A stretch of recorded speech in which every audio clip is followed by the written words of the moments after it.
Oh, I remember what I did. Oh, yeah. I had to change my screen size for my last stream because it was on, what's it? Streamlabs.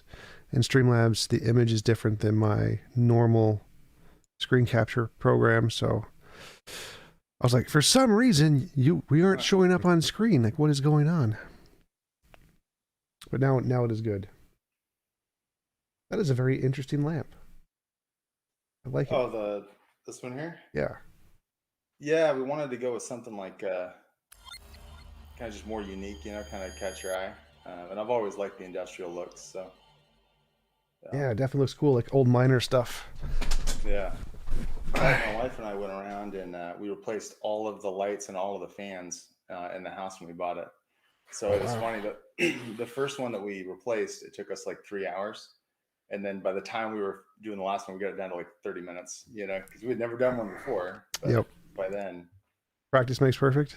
yeah. So fan install services, by the way, we'll sell those. Oh, nice, nice. All right, it looks like we are live. So, Matt, thanks for coming on. Really appreciate you taking the time to have a conversation with me. Would you mind telling us a little bit about yourself before we get started? Sure. So my name is Matt Bilyeu. I was raised in a Christian home, deconverted to atheism around 17, 18 or so, something like that. Mostly Sure. So, my because name. of what I perceive to be just an absence of evidence for Christianity. And then I reconverted to Christianity a few years later when I found said evidence.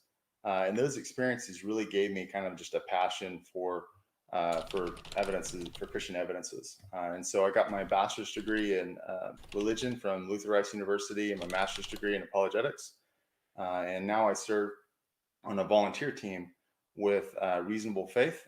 So if you write into Dr. Craig, and he gets a lot of emails, if he can't handle it, then they'll route it to my team, and we'll, get a response to you. And then over the last couple of months, I've started kind of a new project where I'm kind of hosting discussions between Christians and non-Christians, kind of a group discussion format.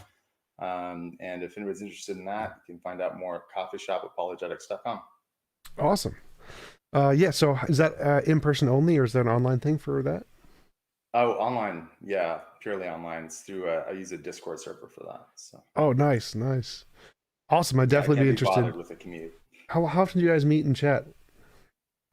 So it's relatively new. I mean, I've been doing like one a month, one every 3 weeks, 4 weeks, something like that. Um, so yeah, just a lot of things going on trying to build the channel, and so that takes time. And so to like prep to have a discussion, it's just taking a little bit longer. But I do eventually hope to have different speakers and things like that. Maybe even like a mentorship program for people who are learning apologetics, kind of attached on the side, stuff like that. But for now, it's just group discussions on different topics. So Awesome. That sounds really interesting. I'd love to hang out sometime in one of those if yeah, you're open to that. yeah, absolutely. All right, cool. So I am an atheist, by which I mean I believe that there is no evidence of a God, and I think that naturalism better explains everything about the universe. Could you tell me some of the reasons you believe there are for believing in a God? Sure. So one of the things that we interacted with that before was like rational oughts, like when you ought to believe something. And you can construct thought experiments where all of the evidence can be in favor of a claim, and you're still not rationally obligated to believe it. So what I don't want to try to do tonight is tell you what you have to believe or you're obligated to believe or what anybody has to believe. The best that I hope to do is just to show that my Christian convictions are rational. I'm not doing something that's irrational and coming to these conclusions, and that I think that the evidence lends to them. So Yeah, go could ahead. you explain that more? Because you said um, all the evidence can indicate something, but you ought not to believe it or something. How does Yeah, that yeah. work? So, for example, let's imagine that you are accused of a crime. Let's say it's like a murder or something like that. And they arrest you, they take you to court, and as they're laying out the evidence, they somehow have just a mountain of evidence. I mean, they have, you know, DNA evidence. They got your blood at the crime scene, victim's blood on a murder weapon in your house, just tons of evidence. And but you didn't do it.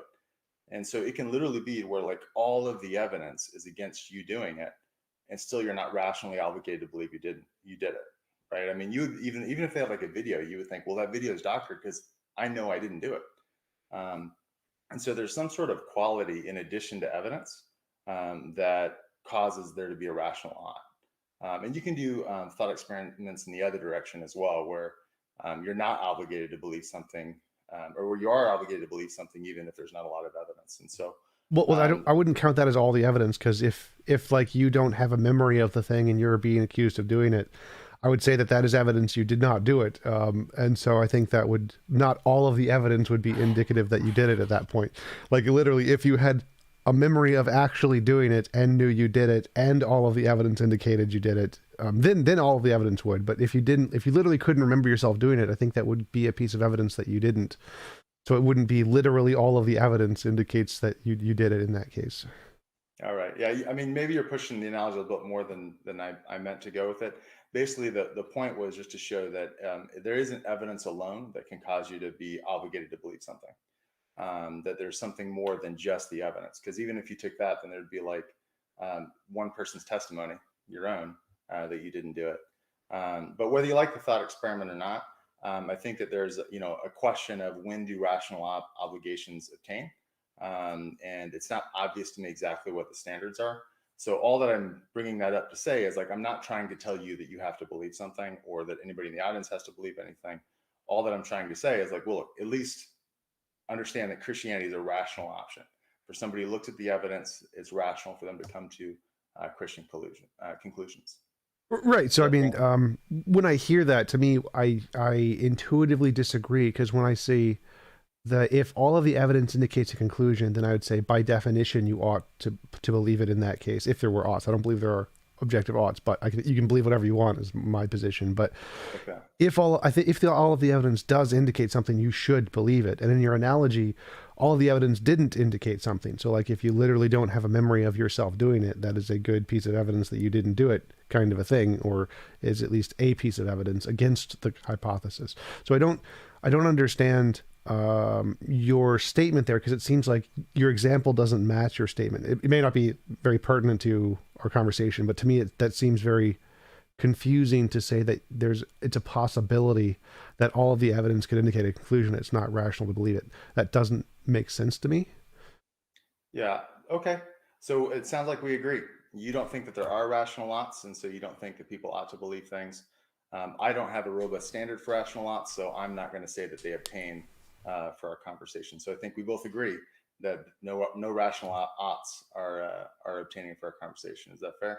Oh yeah, sure. So I can say, yeah, you can believe whatever you want if it makes you feel good. I'm totally open with that. But I would say that if all of the evidence indicates the conclusion, and you say, I don't believe the evidence or something, I think that's be more irrational. Not an ought, but Um, irrational.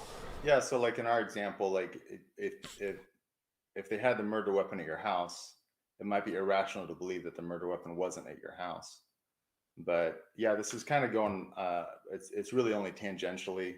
The whole point of all of that was just to say I'm not saying you have to believe anything, and we agree on that. Sure, So how we get there, I think we're arriving at the same destination. sure. So the way that I would do that is basically I would just kind of show my path, my path of reasoning from observations through evidence and all that, and the conclusions that I draw from it. And then you might think of that like a highway. And then if you raise an objection, then that's like an off ramp, saying like, well, look, I don't think that what you referred to leads to that destination, and so I think this off ramp's better. And then at that point, you have to choose between, which sounds better to you, the highway or the off ramp. And the best that I can do at that point is tell you why I don't choose the off ramp. But like you said, ultimately it's up to you what you're going to believe. I can't control that. But I hope at least you'll be able to say, well, look, I wouldn't stay on the highway at this point, but I can understand why you're staying on the highway. Fair enough. Yep. So the first argument that I would suggest is a version of the moral argument. And that's that there's an observation that we perceive moral facts. The hypothesis is that these moral facts are objective. The prediction is that a morally perfect person exists as the foundation for these facts. And the verification is that in tandem with other observations from other arguments, we'll predict this being as God, and you'll meet him someday in this life or the next. What was the confirmation there? You'll meet God in So this life or it's the next. so it's a prediction that hasn't been confirmed yet. Yeah. So sort of like in your conversation with Tom Levi on, I think it was February 12th, something like that. You used as your confirmation that we'll meet moral aliens for Sure. your reason for believing that objective moral values exist. That was your verification, is that we'll meet moral aliens. We haven't yet, but nonetheless, that's something that would be predicted by the hypothesis that you shared at that time. Yeah. So mine's purely a hypothesis. I don't claim I have any evidence for it being true. I think it's true. I like it being true, but I don't have any confirmatory evidence yet. So are you saying the same thing about God in that case, that there has been no confirmation of it yet? I'm saying that you haven't met God yet. I'm sure. I'm fine with that. So that wouldn't really be evidence indicative of a God yet until we actually meet him. So the hypothesis predicts the existence of God. And for example, we've never met a black hole. We've never seen a black hole. We've never directly received empirical evidence from a black hole because nothing escapes a black hole. What we Uh, have is we have inferences from evidence to the existence of the black hole that we've never encountered. And so that's what I'm suggesting here is we have evidence through our moral perception. Now we can disagree on what that's evidence for, but that's the data. We have data in our perception, and that data predicts the existence of a morally perfect being.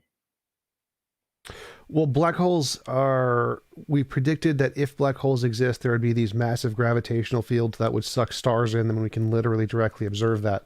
So black Mm-hmm. holes have been empirically demonstrated. We have actually literally seen a black hole. There are pictures of it that has happened. So Well, light can't escape a black hole, so you wouldn't capture it on a photo. right, but we can see the light and radiation going around the black hole and what happens to it. So we can literally measure its mass. So we can measure Yeah, the mass of each and every individual black hole. We know it's a black hole. So we've literally seen them. Yeah, we don't need to literally see the event but horizon we to see a haven't black literally hole. seen them. What We you said is that we haven't seen them. We've seen evidence around them that points to the black hole. Well, that's like a neutrino. So neutrinos, we can't see them because they're too small, but we can literally see the Right. effects they have, which no other thing has that effect. So we Yeah. have empirically demonstrated black holes. We have not in any way. There's no analogy to morality there. So Yeah, there's I'm not nothing. here to tell you that we shouldn't believe in black holes. What I'm saying is that the process of taking observations and inferring something from those observations that's implied by those observations is a reasonable thing to do. Right, but I'm not seeing the connection here. So in black holes, they made a prediction with empirical verifiability, which was then confirmed through observation. Morality, you've made a prediction we will see God, but there's no verification there. There's no analogy between those two, as far as I can tell. Well, I mean, like I said, you said that moral aliens was enough for you to call it a hypothesis and say that it had predictions and things. So I certainly think if you're allowed moral aliens, then I'm allowed God. Well, Um, sure. I mean, but I'm not saying my prediction has been confirmed yet. So mine has not been confirmed. So I'm so saying you that weren't presenting it as true. no, it's prediction that I hope is true in the future. So it's something I don't Yeah. know. So if like in the case of a black hole, it's been confirmed, it's been proven. Yes, those are black holes. There's not another option there. Yes, we've empirically demonstrated those are black holes. With morality, we've empirically demonstrated nothing. It's a prediction that I hope to empirically demonstrate in the future. So we don't have any confirmatory evidence of it. It's just a hypothesis. And Yeah. so So you could take that route. That's an off ramp. Is I unless I have some sort of empirical verification of it, then I'm not going to believe it. You could take that off ramp. The reason why I wouldn't take that off ramp is because that prevents us from being able to acknowledge a lot of things that we do know. So, for example, moral values. I mean, we know that what's happening in Ukraine right now is evil, um, and it seems to me that if my epistemology, I don't want to be in a position where I'd have to deny what's obvious since it's in front of my face. And so you could take that off ramp, but I hope you can understand that like I don't feel like I'm obligated to accept that evidentiary standard because I think it's just the bar is way too high and it ends up ruling out too much. Because what we want to do is I've been reliably informed that what we want our evidence to do is to separate the land of imagination from reality. And so sounds really that good. kind I of goes both. wonder who said that. Yeah, some philosopher somewhere. And so that goes both ways though, right? And so we don't want anything that's in the land of imagination actually like we bring it into reality and it's actually just imagination. But we also don't want to leave things in the land of imagination that are a part of reality. And so we want an epistemology that's going to be able to navigate those two. At least I do. Some people are satisfied to leave just everything in the land of imagination. I mean, you've got solipsists who say that even the external world doesn't exist. And so people can go that route. That's an off ramp that people can take. But I hope that people can realize that I'm at least rational for. Your Sorry, it's phone? about my daughter. Oh, sorry. No problem. It was a text about, anyway, sorry about that. So I hope you'll realize, like, She causing even trouble at if you school, accept beating that, people up. what's that? She causing trouble at school, beating people up at 3 years old. Yeah, exactly. Yeah. She's, the enforcer. So anyway, I hope you'll at least realize that why I don't accept that evidentiary standard. If you want to accept it, like you said, you can believe anything you want to believe. But I don't think that you would say that I'm obligated to accept that evidentiary standard. Well, sure, but that wasn't the point I was making. The point I was making is that in black holes, they made a prediction and then the prediction was confirmed. So the evidence isn't the fact it makes a prediction, it's the fact the prediction was confirmed after they made the prediction. So in the case of morality, I've made a prediction, but it's not evidence because it hasn't been confirmed yet. So in the same case of your model and my model, we haven't had our predictions confirmed. So the fact that we've made predictions isn't evidence of either I've of had our mine models. confirmed. What? I've had mine confirmed. Well, that's what I'm asking about. Because in the case of the black hole, they've already been confirmed. So what is the confirmatory thing that's happened to show us that our predictions have come true? Because you said your prediction was that we'll meet God after we die. I have not done that yet. That's not a Well, thing you can I've. meet him in this life too. Okay. And so, I mean, I know that you don't believe that, you're an atheist, right? So you can't meet somebody who doesn't exist. But That'll be that great doesn't. evidence for Yeah, it phenomenal. would be.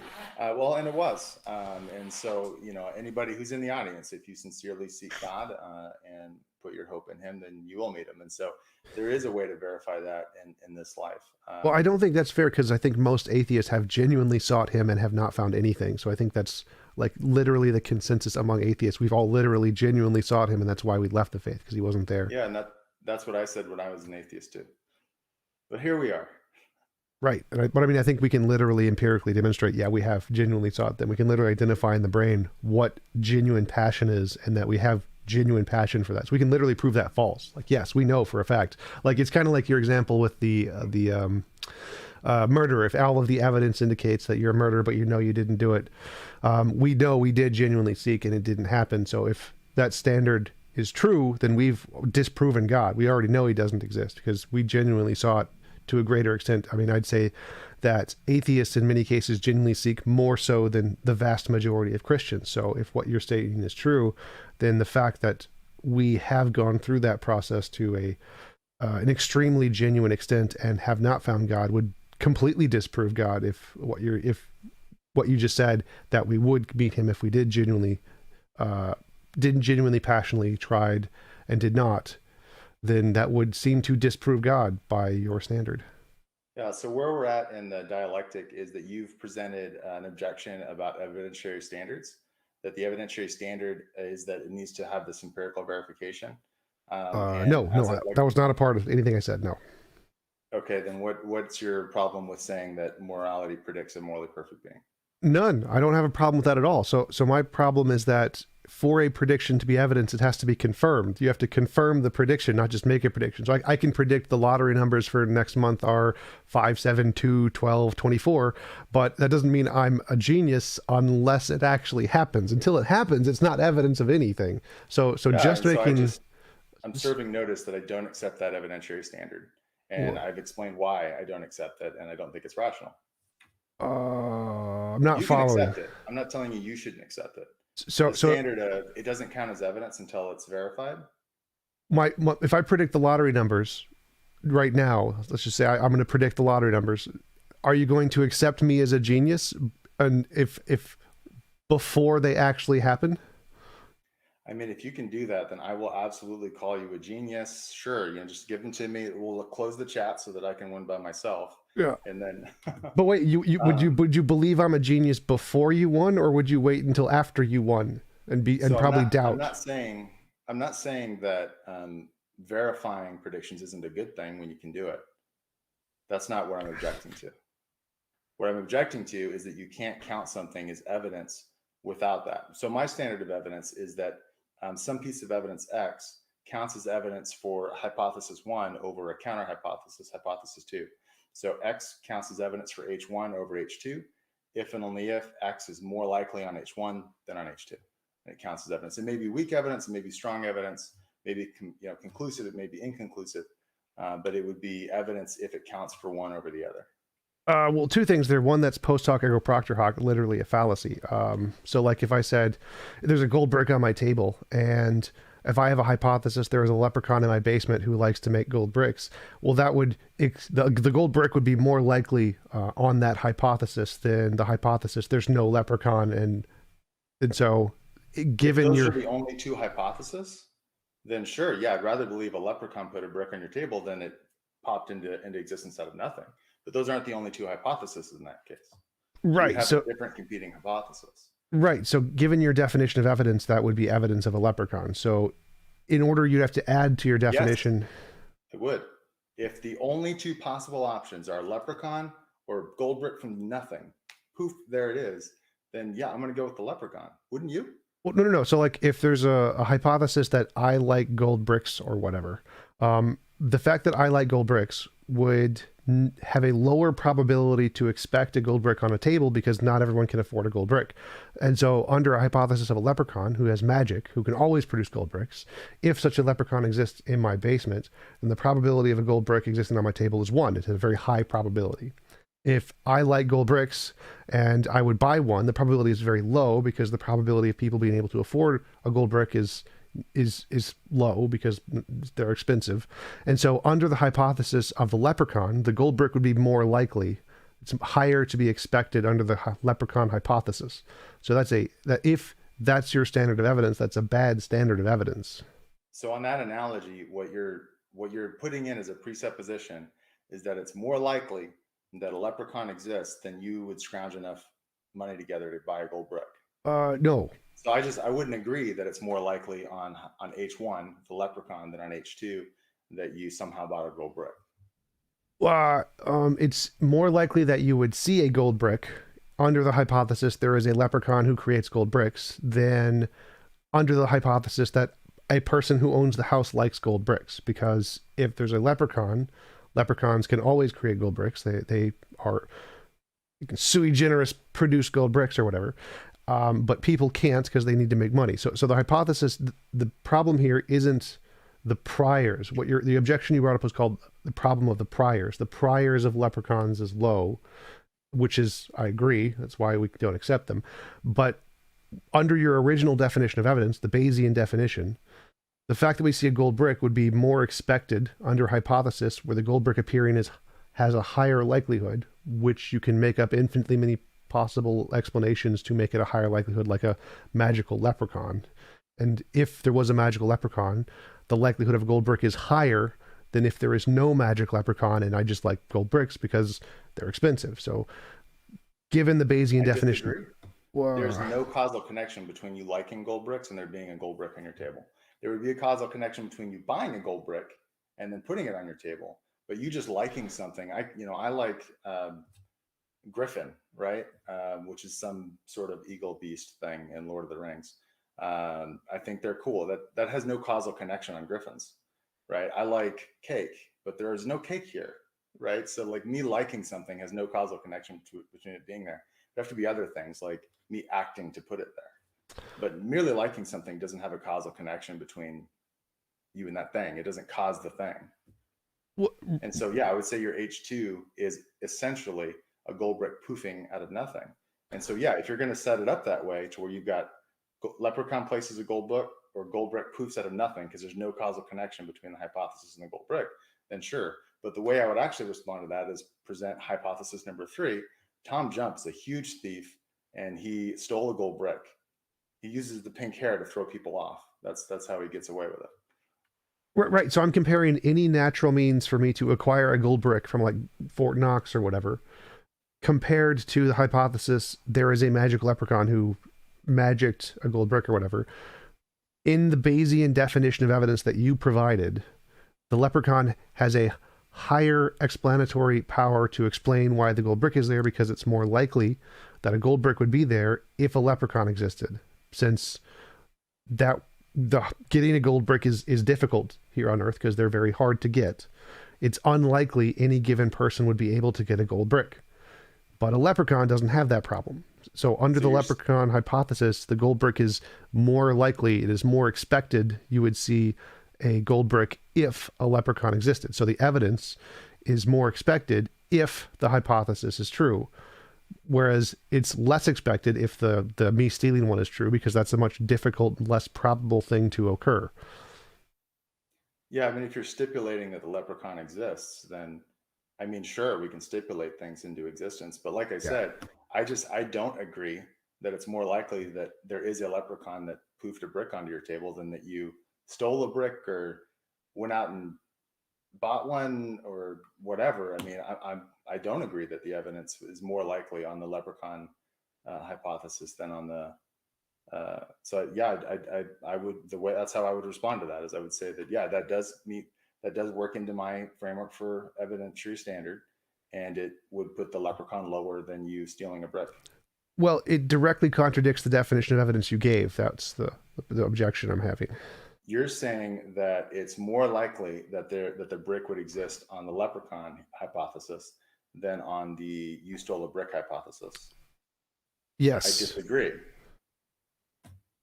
So the definition of evidence you gave is the Bayesian definition of evidence, that a piece of evidence is more likely if a hypothesis is true. It's more expected. This piece of evidence, F, I think is the letter you used, is more expected if my hypothesis is true. That means you assume the hypothesis is true, and if the evidence is there, you already see it.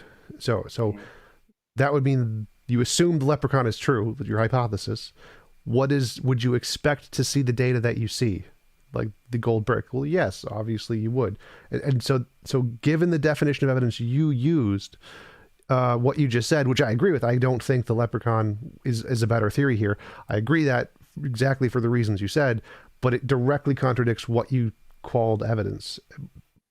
So, yeah, maybe I don't think it does, for the reasons I've already explained. I don't think I can make it more clear why I don't think that's the case. Well, I mean, I deductively proved it. So, I mean, I don't think that I'm obligated to accept your evidentiary standard. And so that's why I wouldn't take that off ramp, is because I don't think that things are only evidence if they're confirmed empirically or if they're confirmed. Well, again, I never said that. That's not a thing I ever said at any point. I'm not an empiricist. So my point here was an internal contradiction. You made a statement, which was your definition of evidence. Would you like to give it again? I'll write it down, and I can deductively prove that this is a contradiction in your position. It has nothing to do with my position. What is your definition of evidence? I'm gonna write this down. Yeah, I mean, I said that X counts as evidence for H1 over H2 if and only if X is more likely given H1 than given H2.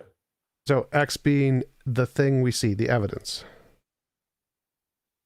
Yeah. So the thing we see is more likely given one hypothesis over another hypothesis. Yeah. So if I have one hypothesis that guarantees the gold brick will be there, and one hypothesis that it's only a small chance the gold brick will be there, is that evidence of the hypothesis that guarantees the gold brick will be there? Well, I mean, what I think, so I think that the evidence would sway in favor of H2 in that case.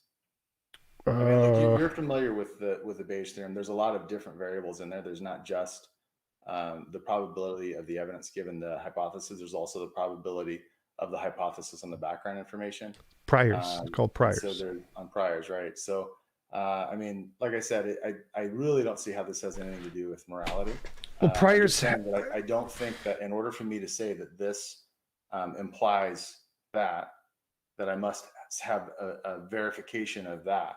I mean, I never said that. That's not any part of anything I said. Well, then we agree. We agree that that's not necessary. Right, but I'm saying there's a contradiction in your definition. So you said your definition of evidence is that if we would expect to see evidence X more on hypothesis 1 than hypothesis 2, then that's evidence of hypothesis 1, right? Yeah, I mean, I'm not here to defend a position on evidentiary standards. I'm just telling you why it is that I won't take that off ramp that you put forward. I literally didn't offer an off ramp here. That's not. I've never said anything about empiricism. So I'm showing that definition you provided is a post hoc ergo propter hoc fallacy. It is simply defining anything into existence that has a high probability of explaining the data and saying it's evidence of that hypothesis. Which, like you said, we could just make up whatever we wanted to explain the data. Which, I mean, what you said is an argument William Lane Craig uses and many apologists use to define evidence in the Bayesian way, which Mhm. does exactly have the problem you stated. That I think you're 100% right. You could make up anything you want that is a hypothesis that could be a high probability of explaining the data and call the data evidence of that hypothesis. This is a problem with the way Bayesian epistemology is used. And so I agree with your assessment that is a terrible definition of evidence, and I don't think you or Craig should use it. But if you wanted to move on to bring up evidence of some other kind, that'd be great. Okay, so like I said, we have our observation. The observation is that we perceive a realm of moral facts. The hypothesis is that those moral facts are objective. And I think that the objectivity of moral facts predicts a morally perfect being to ground them. Now, I understand that you're a moral realist. Is that right? Yep. So, as far as the first part of it, I think that we agree. We agree that there is that there are objective moral facts. Yep. We agree that that's a part of reality, and then it just comes to explaining it, right? What would we predict?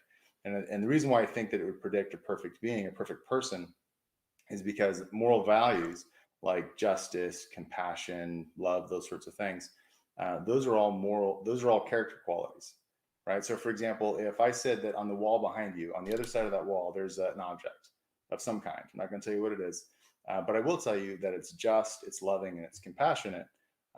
You would you think it's a person, or would you think it's an inanimate object? Person. Right, you think it's a person. And so when we look at what's going to ground values like love and justice and compassion, these moral virtues that we experience through our moral experience, it seems reasonable to infer that it would be a person that would ground those because they're personal character traits. Well, it seems like you've made the assumption that the thing that is going to ground them has to have those properties, which I see no evidence of that at all. Like, I agree morality is objective, but there seems to be no reason to think that the thing that grounds them is just or loving or compassionate. Yeah, if it's going to ground love, then it's going to have to convey to love somehow that its properties. And so, I mean, like for example, well, I mean, it's a grounding relation. It comes from the things below it. I mean, it can't inherit things that aren't below it. And like I said, I mean, if you look What? at it, can't inherit things that aren't that it. There's got to be some sort of connection between the grounding and the thing it's grounded. Sure, but I mean, I think what you just said was a composition division fallacy. So, like, it seems like you're saying that no new kinds of properties can arise from interactions that don't exist in the prior state. So, like, stars. Do you No, think the origin of the universe was a star? no. But stars came about from non-stars, right? Well, stars are a way of referring to particular interactions. But the reason why Hydrogen that atoms, what's that? protons, neutrons, you can pick literally any particle you want. Those things didn't exist at the Big Bang. They came about from like quantum fields. Those produced these things. They came about, they were not in the original fundamental nature of reality. They came about as emergent properties of the fundamental nature of reality. So, likewise, love can be an emergent property of whatever the fundamental moral law is. It doesn't need to be in the law. The law doesn't need to be loving. Love can be a emergent property of the law. Yeah. So the problem there is that emergent properties come from compositions. So, for example, you get water molecules together. A water molecule by itself doesn't demonstrate cohesion or adhesion, but when you combine water molecules together, you get cohesion and adhesion. And so it's a property of of composing that you get these emergent properties. But the problem is that like justice isn't something it's not a composite object. Yeah, it is. There's not a composite object that's justice. Yeah, it is. It's a Uh, sensation in the brain. you can't divide it in two and have justice, half of justice over here and half of justice over there. Justice is a concept, and it's not something that is a physical object. It is literally a physical object. Concepts are literally physical objects in the brain. So justice is, again, just our brain's way of interpreting different moral facts. It isn't actually in any of the moral facts. It's just our way of interpreting moral facts. So it is divisible. It is emergent in the brain. Okay, so that's an off ramp you could take. The reason why I wouldn't take that off ramp is because what you're suggesting is incoherent to me. Like I don't even know what it would mean to have half of love or to have half of justice. I do know what it would mean to have half of a brain, but the fact that you can divide a brain in half, you can't divide concepts in half, like ideas in half. You can think of half a thing, but you can't divide the thought in half. Gives us good reason to think that these sorts of qualities are not the physical. Well, And so again, mm, your position would rely on a very strict physicalism no. for. Okay, well then you agree that justice is non-physical. No, like neither of those things are required here. So I think love is a concept. Justice is a concept, and a concept is made up of a bunch of different ideas. So if you remove any of the different ideas, you are subdividing justice, you are subdividing love. So you can say this set of properties is love, and someone can say, no, I think this set of properties in love, and they can change it or add or take away some. So yes, you can subdivide the concept of love quite easily. It's not hard, regardless of whether or not it's physical. So again, justice is a composite of a bunch of other ideas. It's not a primitive. Yeah, I mean, you could take that route. Again, I don't, because that's foreign to my personal experience. I suspect that'll be foreign to most people's personal experience, where you experience something like justice. Sure, there can be different applications of justice, different ways that it's applied, but the actual concept of justice itself doesn't strike me as like a water molecule where there's hydrogen and atom bonded together, where like it's a composite thing stuck together. That's certainly not within my first person experience, and so if that's in your first person experience, it's just like God, where I'd say I have a first person experience of God. That doesn't make you obligated to believe it. If you really do have this first person experience of things like love and justice, where they're divisible, again, to me that's incoherent. But if that's your first person experience, I mean, I don't know what's going on in your head, and just like you don't know what's going on in mine, and so I'm not going to take that as persuasive, because again, I mean, I don't even know what that would mean to have half of justice. Okay, do people have different concepts of what justice is? People can apply it different ways. They can think there's different ways to apply it. So they can say that this is so. Like for example, in certain countries, they might say that you should take someone who's a homosexual and murder them. In our country, we don't think that we should murder them. And so, there's different applications of justice. We both think that they're doing something just. They just have different applications of it. Okay, So but that's different than dividing it. right. So I asked, do people have different concepts of justice, different definitions, different applications, different concepts of justice? No, I think the concept of justice is like a primitive. People might describe it in different ways, but I think that generally it's the same concept that we're talking about. So when I say justice, you know what I'm talking about. Well, You I don't know have the to dictionary actually define definition, it. but the dictionary definition is 100% a composite. We like everybody in linguistics agrees that. So I don't know how it could be a primitive. If you say it's a primitive, I have no idea what you're talking about. If you say it's a composite in the dictionary definition, then I know what you mean. That's what I assumed you mean.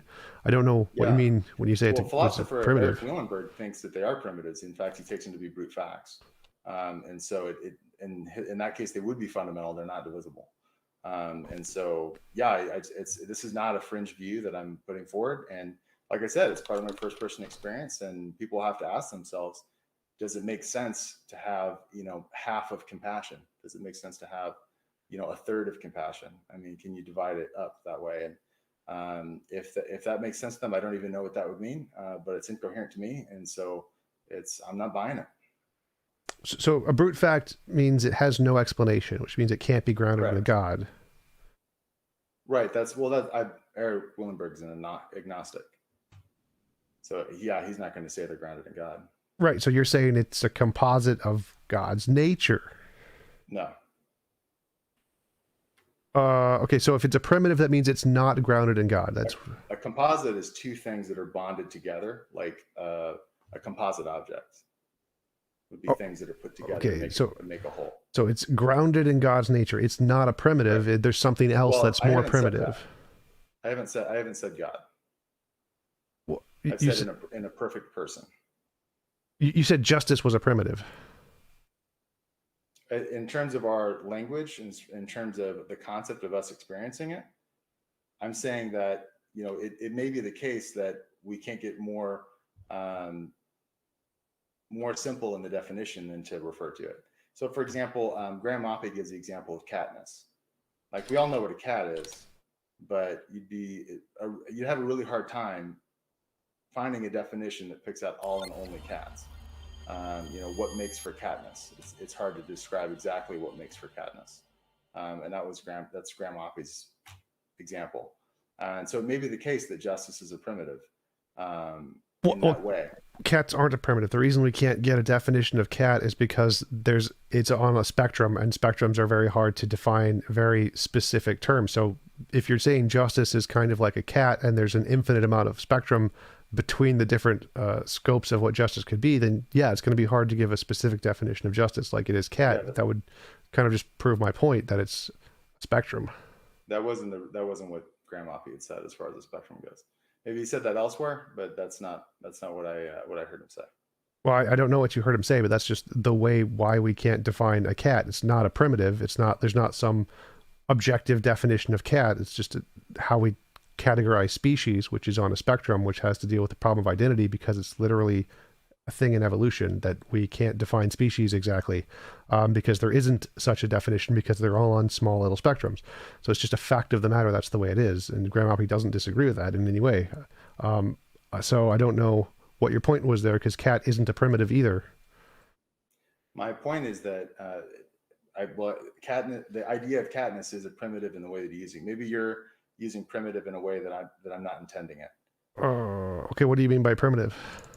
There are certain things that we experience that we can kind of describe and label, but it's hard to come up with precise definitions for them.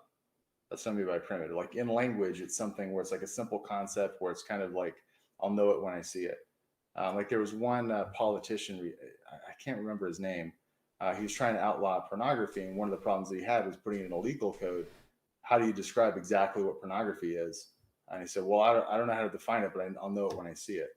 So there's certain qualia, there's certain things that we experience where it's hard to get exactly precise definitions. And so when you bring up justice and say, "Well, look, people have all these different kinds of ideas of justice," yeah, we may not be able to have a precise definition of justice, but it doesn't follow from that it's a composite object like a chair or like a water molecule. Sure. So I at least am not obligated to believe that it is a composite object just by the fact that different people can describe it in different ways. So if are there different factors that make something just or unjust? Are there different factors? What do you mean by factors? Properties, categories, ways Let's say there are states of affairs that are just, and there are states of affairs that are unjust. Or so there are like other states of affairs that I guess that would be ajust. That would be neither. so like if I would say a lot of theists say justice is I don't know that which corresponds to God's nature or something like that.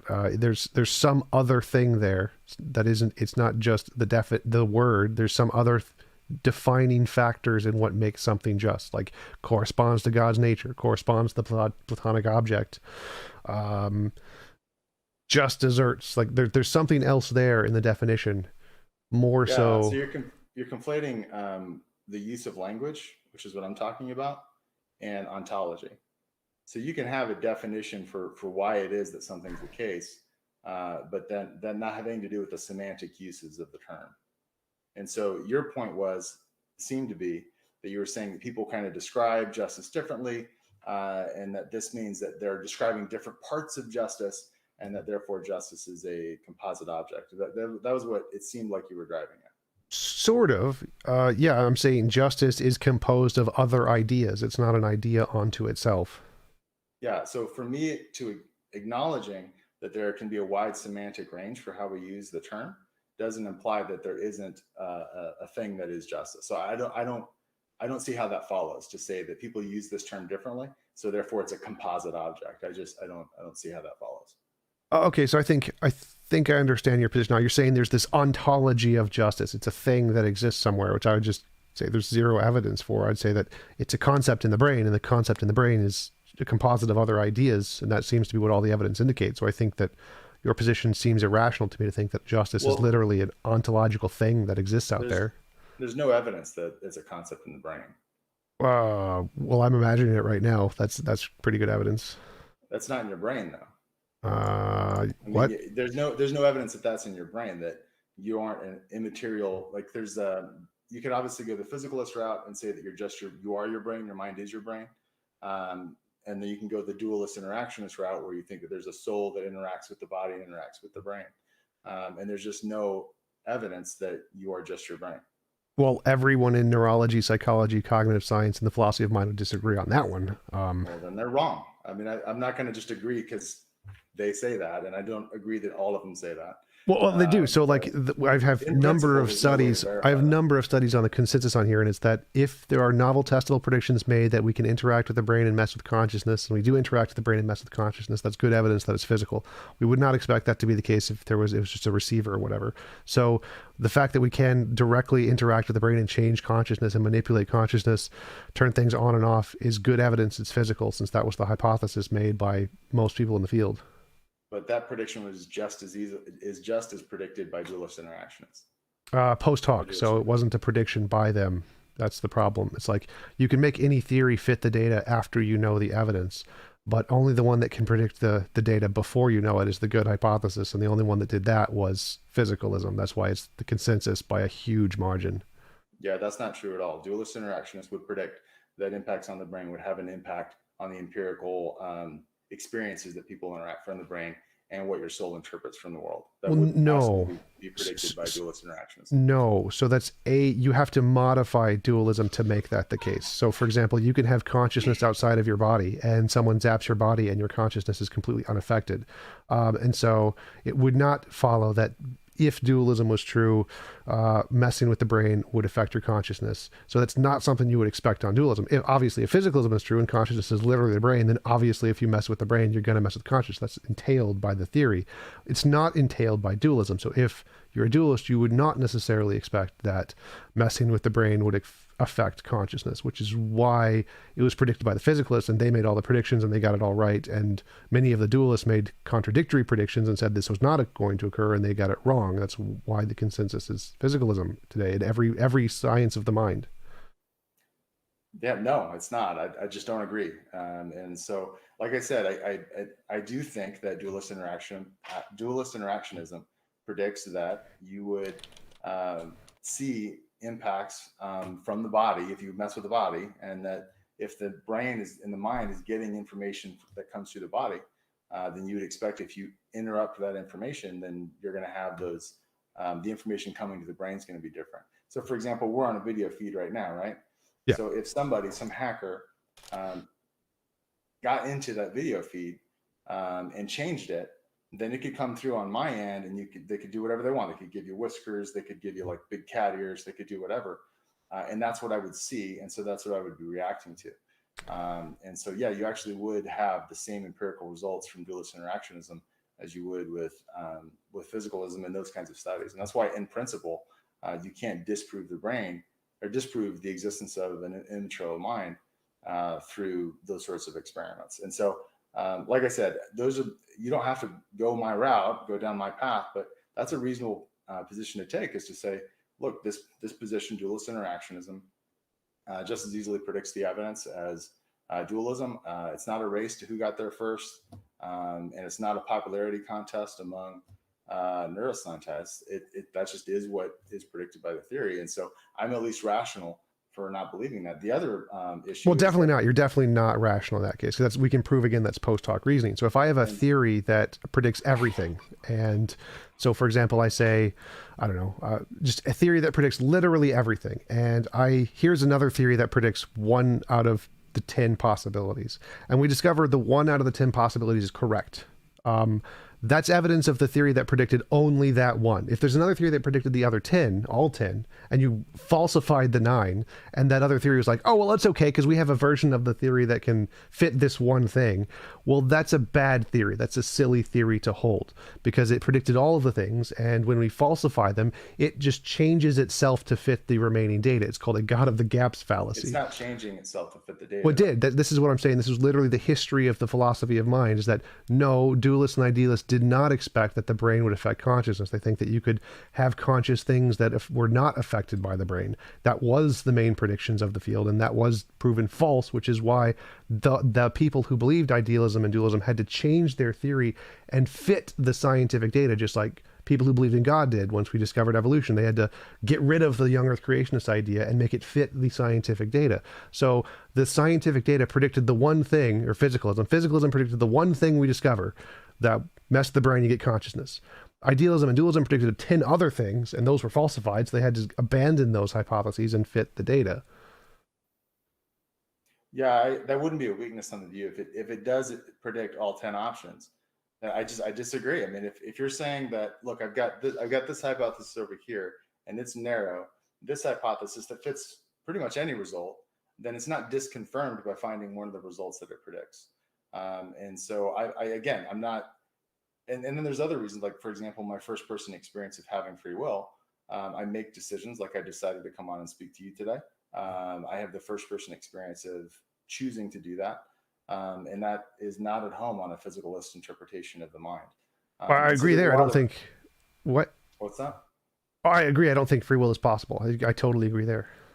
Yeah, and so since I have the first person experience of free will, and it's impossible on physicalism, then it's strongly disconfirmed by my first person experience. I make decisions all day long.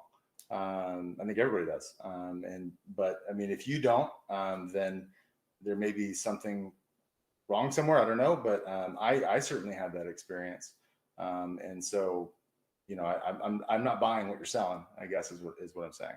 Sure. So how do you make a decision without being determined by prior reasons? How do you experience that? Free will. I choose it. Well, that's So I begging chose the to come question. on. So that's not evidence. What is the methodology? How do you actually do that? Because to me, that seems like you made a decision based on prior reasons, which is exactly what we would expect. I don't see how you experienced free will there. I did experience free will. I'm experiencing it directly. So I think the problem is you're saying, okay, well, now I need an explanation of your free will in order to accept that you have free will. Well, I need a coherent definition. So, for example, for me, it seems like any decision you make is either going to be done for reasons, and so it's going to be determined, or it's going to be done for no reason, and it's going to be random. And I don't see any logically possible way to get out of that. It seems like either any decision you make, pick A over B or whatever, either you picked A because there were prior reasons that caused you to pick A, or there were no prior reasons at all, and it was just random. Yeah, that doesn't follow at all. Having reasons to make a choice, you know, a choice being non-arbitrary does not imply that it's determined. There's just no Um, implication from I chose this and I had reasons to choose it to it was determined. There's not a connection there. well, I'm defining reason as literally anything that is like an electrical signal causing it to choose A over B. It's literally a determining factor that causes the decision to be made. So either there is a determining factor causing the decision to be made, or there is no determining factor and it's random. Well, I'm the determining factor.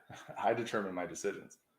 Okay, sure, but how? That's the question. Like, if you can do it based off of literally nothing, if there's literally no input data, by definition, it's random. So there has to be some No. input data, whether it's from your. So the explanation of how my decision comes about is that I make a free will choice. Okay, but That's the explanation. that's not Now an you're asking explanation. for what's the explanation of the free will choice. Well, I want a definition of free will. I'm looking to like what is the free will thingy other than just an incoherent concept. To me, it seems like you're saying I round square, and you're saying I round square is just the explanation. I'm like, it doesn't make any sense.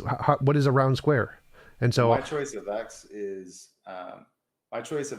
free if my choice of x is not determined by outside causes. okay, the round square is a round square if it's not a triangle. Well, no. So you would You need to don't again. understand the words that I've said? No, I don't Or how they come understand. together to make a sentence? No, I don't understand what you mean by free because it seems like round square. So any I decision. said a choice of x is free if the choice of x is not determined by outside causes. Right. So that would be randomness. That'd be pure randomness. It would be free. It's not randomness. No. So again, just your definition is a choice of X is free if it's not determined by prior causes or something like that, right? Outside causes. Outside causes. So if something is not determined by outside causes like quantum mechanics, then it's free by your definition. It's determined by the agent. So an agent's choice of x is free.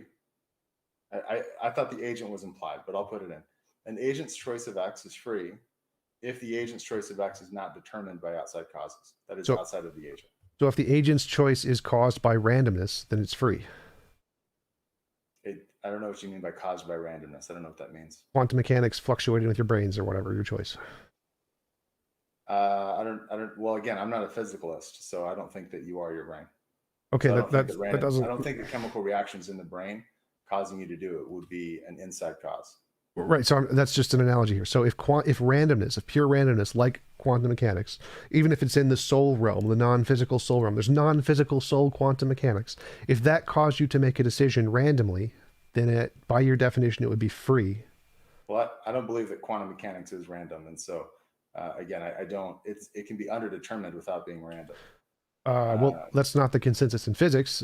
Literally, randomness is a force in physics, is the consensus in physics. So, I mean, Well, you can disagree. there's something like 10 explanations of quantum mechanics, but again, Well, we're that like doesn't really change. far What afield I from the said was point. literally factually the case. It is the consensus. Randomness is a force. There is no hidden variable. The hidden variable hypothesis is completely rejected. It is literally randomness. So, but whether or not you accept it doesn't matter. No one cares if you accept it. The point is that it's logically possible. Randomness is a thing, and if randomness is a thing, then by your definition, randomness is free.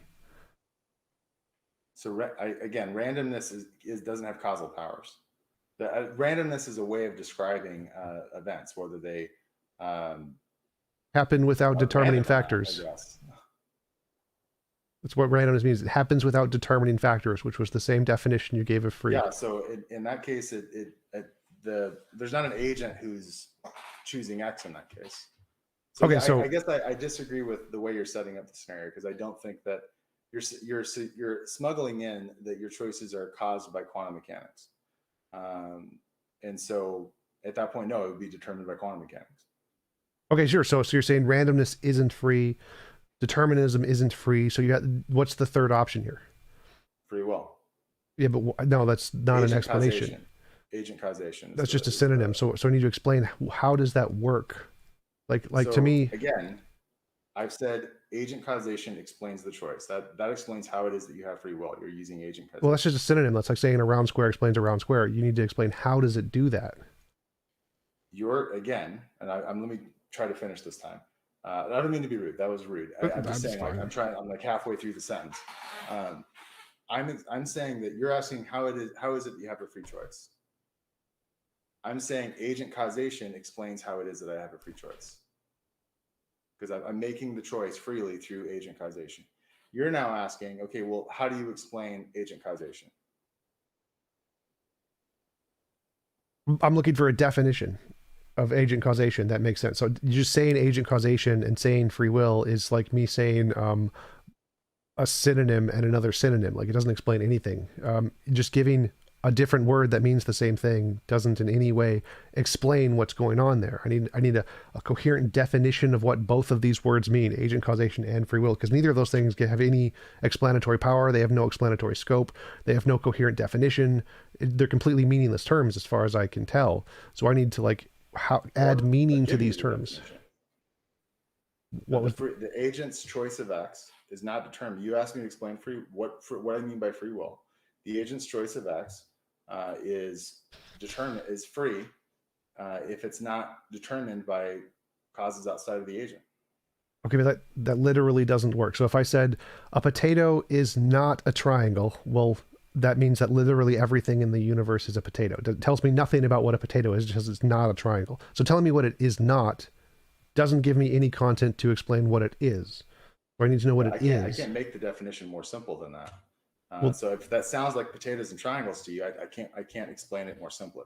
Well, so for any definition of anything ever, if I just say X is not Y, what does that tell me about X? That it's not Y. Okay, so what is X? I said X is not a potato. What is X? So, well, I mean, again, I don't think that that's a good analogy because there are a whole host of objects, but here there's only a few. There's either outside causes or there's the agent. And so if I said, X is, the analogy would be X is not anything but a potato. That's just saying X is a potato. Right. But that doesn't help you here because you're not saying that. You're saying cause is free. Well, no, you're not telling us anything about agent cause. You're saying agent cause is not determined. So if you said agent cause is not determined, well, okay, now it's not, that's a coherent sentence. But saying agent cause is not determined is like saying X is not a potato. Well, that doesn't tell us anything about what it is. And the reason this is a problem is because you can say X is not an existing property, or X doesn't exist in reality. You can use the not property to eliminate all logically possible worlds and have a coherent sentence of X is not. So saying X is not doesn't actually show this is an existing thing or that it's real or that it's coherent. You're just eliminating something that is coherent and providing no alternative. Well, once again, I mean, we have a first person experience of making free will choices. And I've explained what I think that is as far as X and the causation. I can't explain it more simply than that. So you feel like you have this magical new ontological cause thing, which has never been demonstrated. Therefore, Nope, I don't believe in magic. Magic refers to mana, which is some nope. force that That's is one positive definition. That's one permeate the definition universe. of magic. That's not all the definitions of magic. So the way I'm using magic here is some supernatural new causation, which has never been demonstrated and has no evidence. That would be What do you mean magic. by supernatural? Above the laws of physics. Then yes, Right. So you're saying yeah, there's this it would be new magical. non-determined. The laws of physics are deterministic. Well, they're literally indeterministic. It's literally, again, the consistent physics. But if you're saying there's this new ontological force which you have access to through direct experience, well, I'd just say, well, that's just a delusion. Like, it's more likely Okay. that you have a delusion and you've misconstrued some subjective experience than you actually have access to a direct ontology of the universe. Like, literally, we know for a fact our experiences are not reliable sources of information about the fundamental nature of reality. The only thing that we can reliably say is that I exist, and anything beyond that, you don't have access to the fundamental nature of Yeah, reality. So if you and think I that would say you, ditto. I would say the same exact thing about you. I That agree. you've somehow misunderstood by not experiencing your free will. That there's something wrong. And I mean, I could say the same thing back at you. I mean, if I experience something firsthand that you don't experience, and you say you're not experiencing it, okay. But that doesn't mean I'm wrong just because you're not buying it. Like I said, you're not obligated to believe anything. If you don't have a first person experience of free will choices, okay. I doubt most people agree. I think, again, I do have a first person experience of making choices. And I imagine people in the audience who chose to tune in tonight do as well.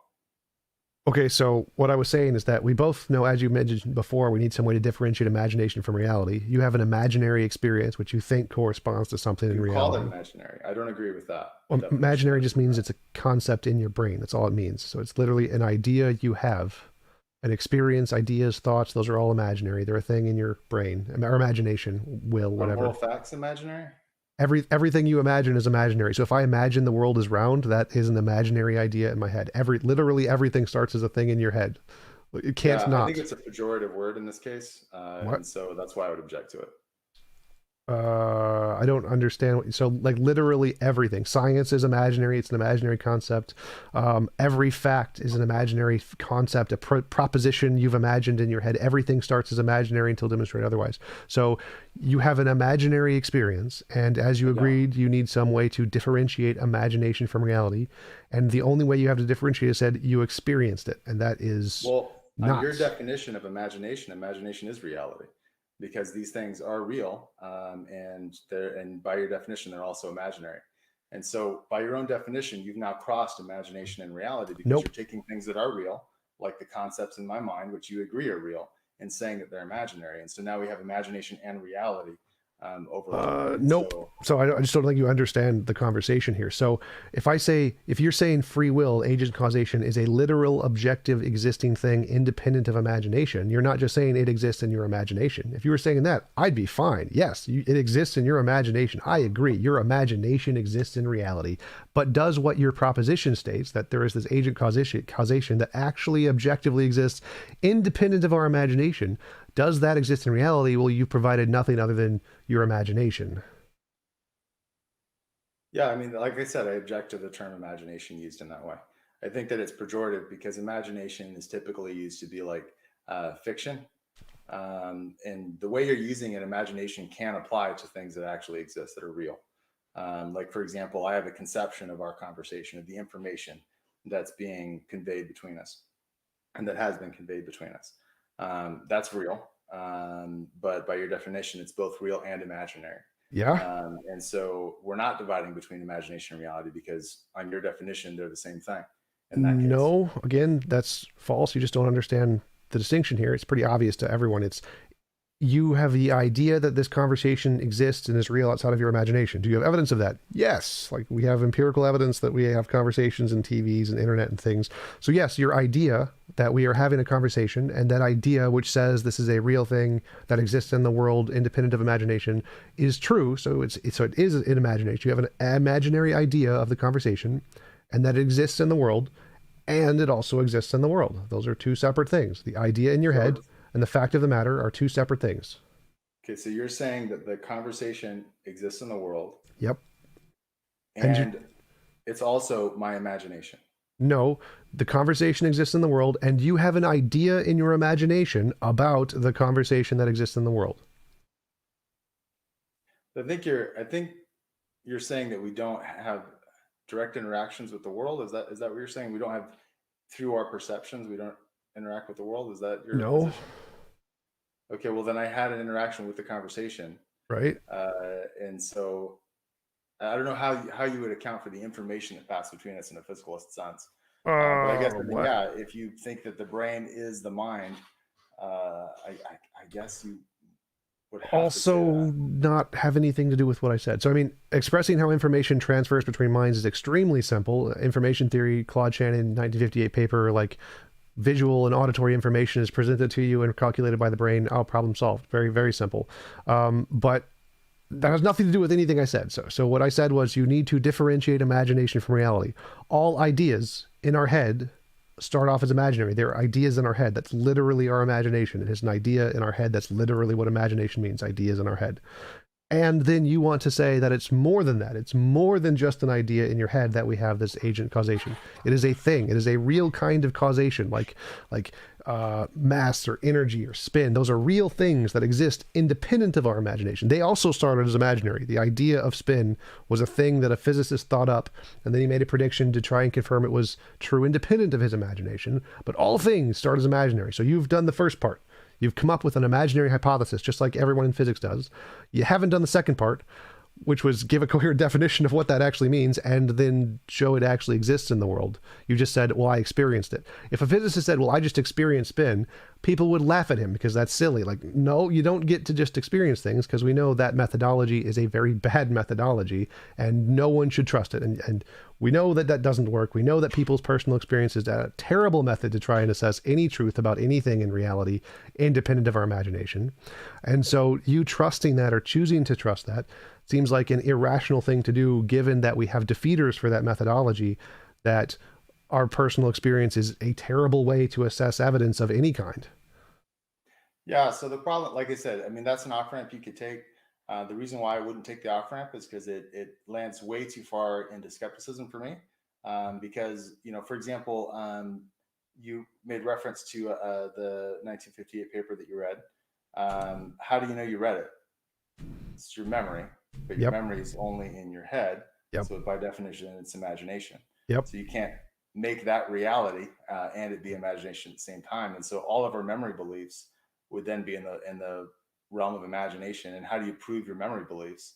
Well, through empirical data. But then how do you know you experienced empirical data? Well, that's an imagination. How do you know that the empirical data that you're experiencing, by the rules of inference, lead to the conclusions you're drawing? Well, that would also be imagination.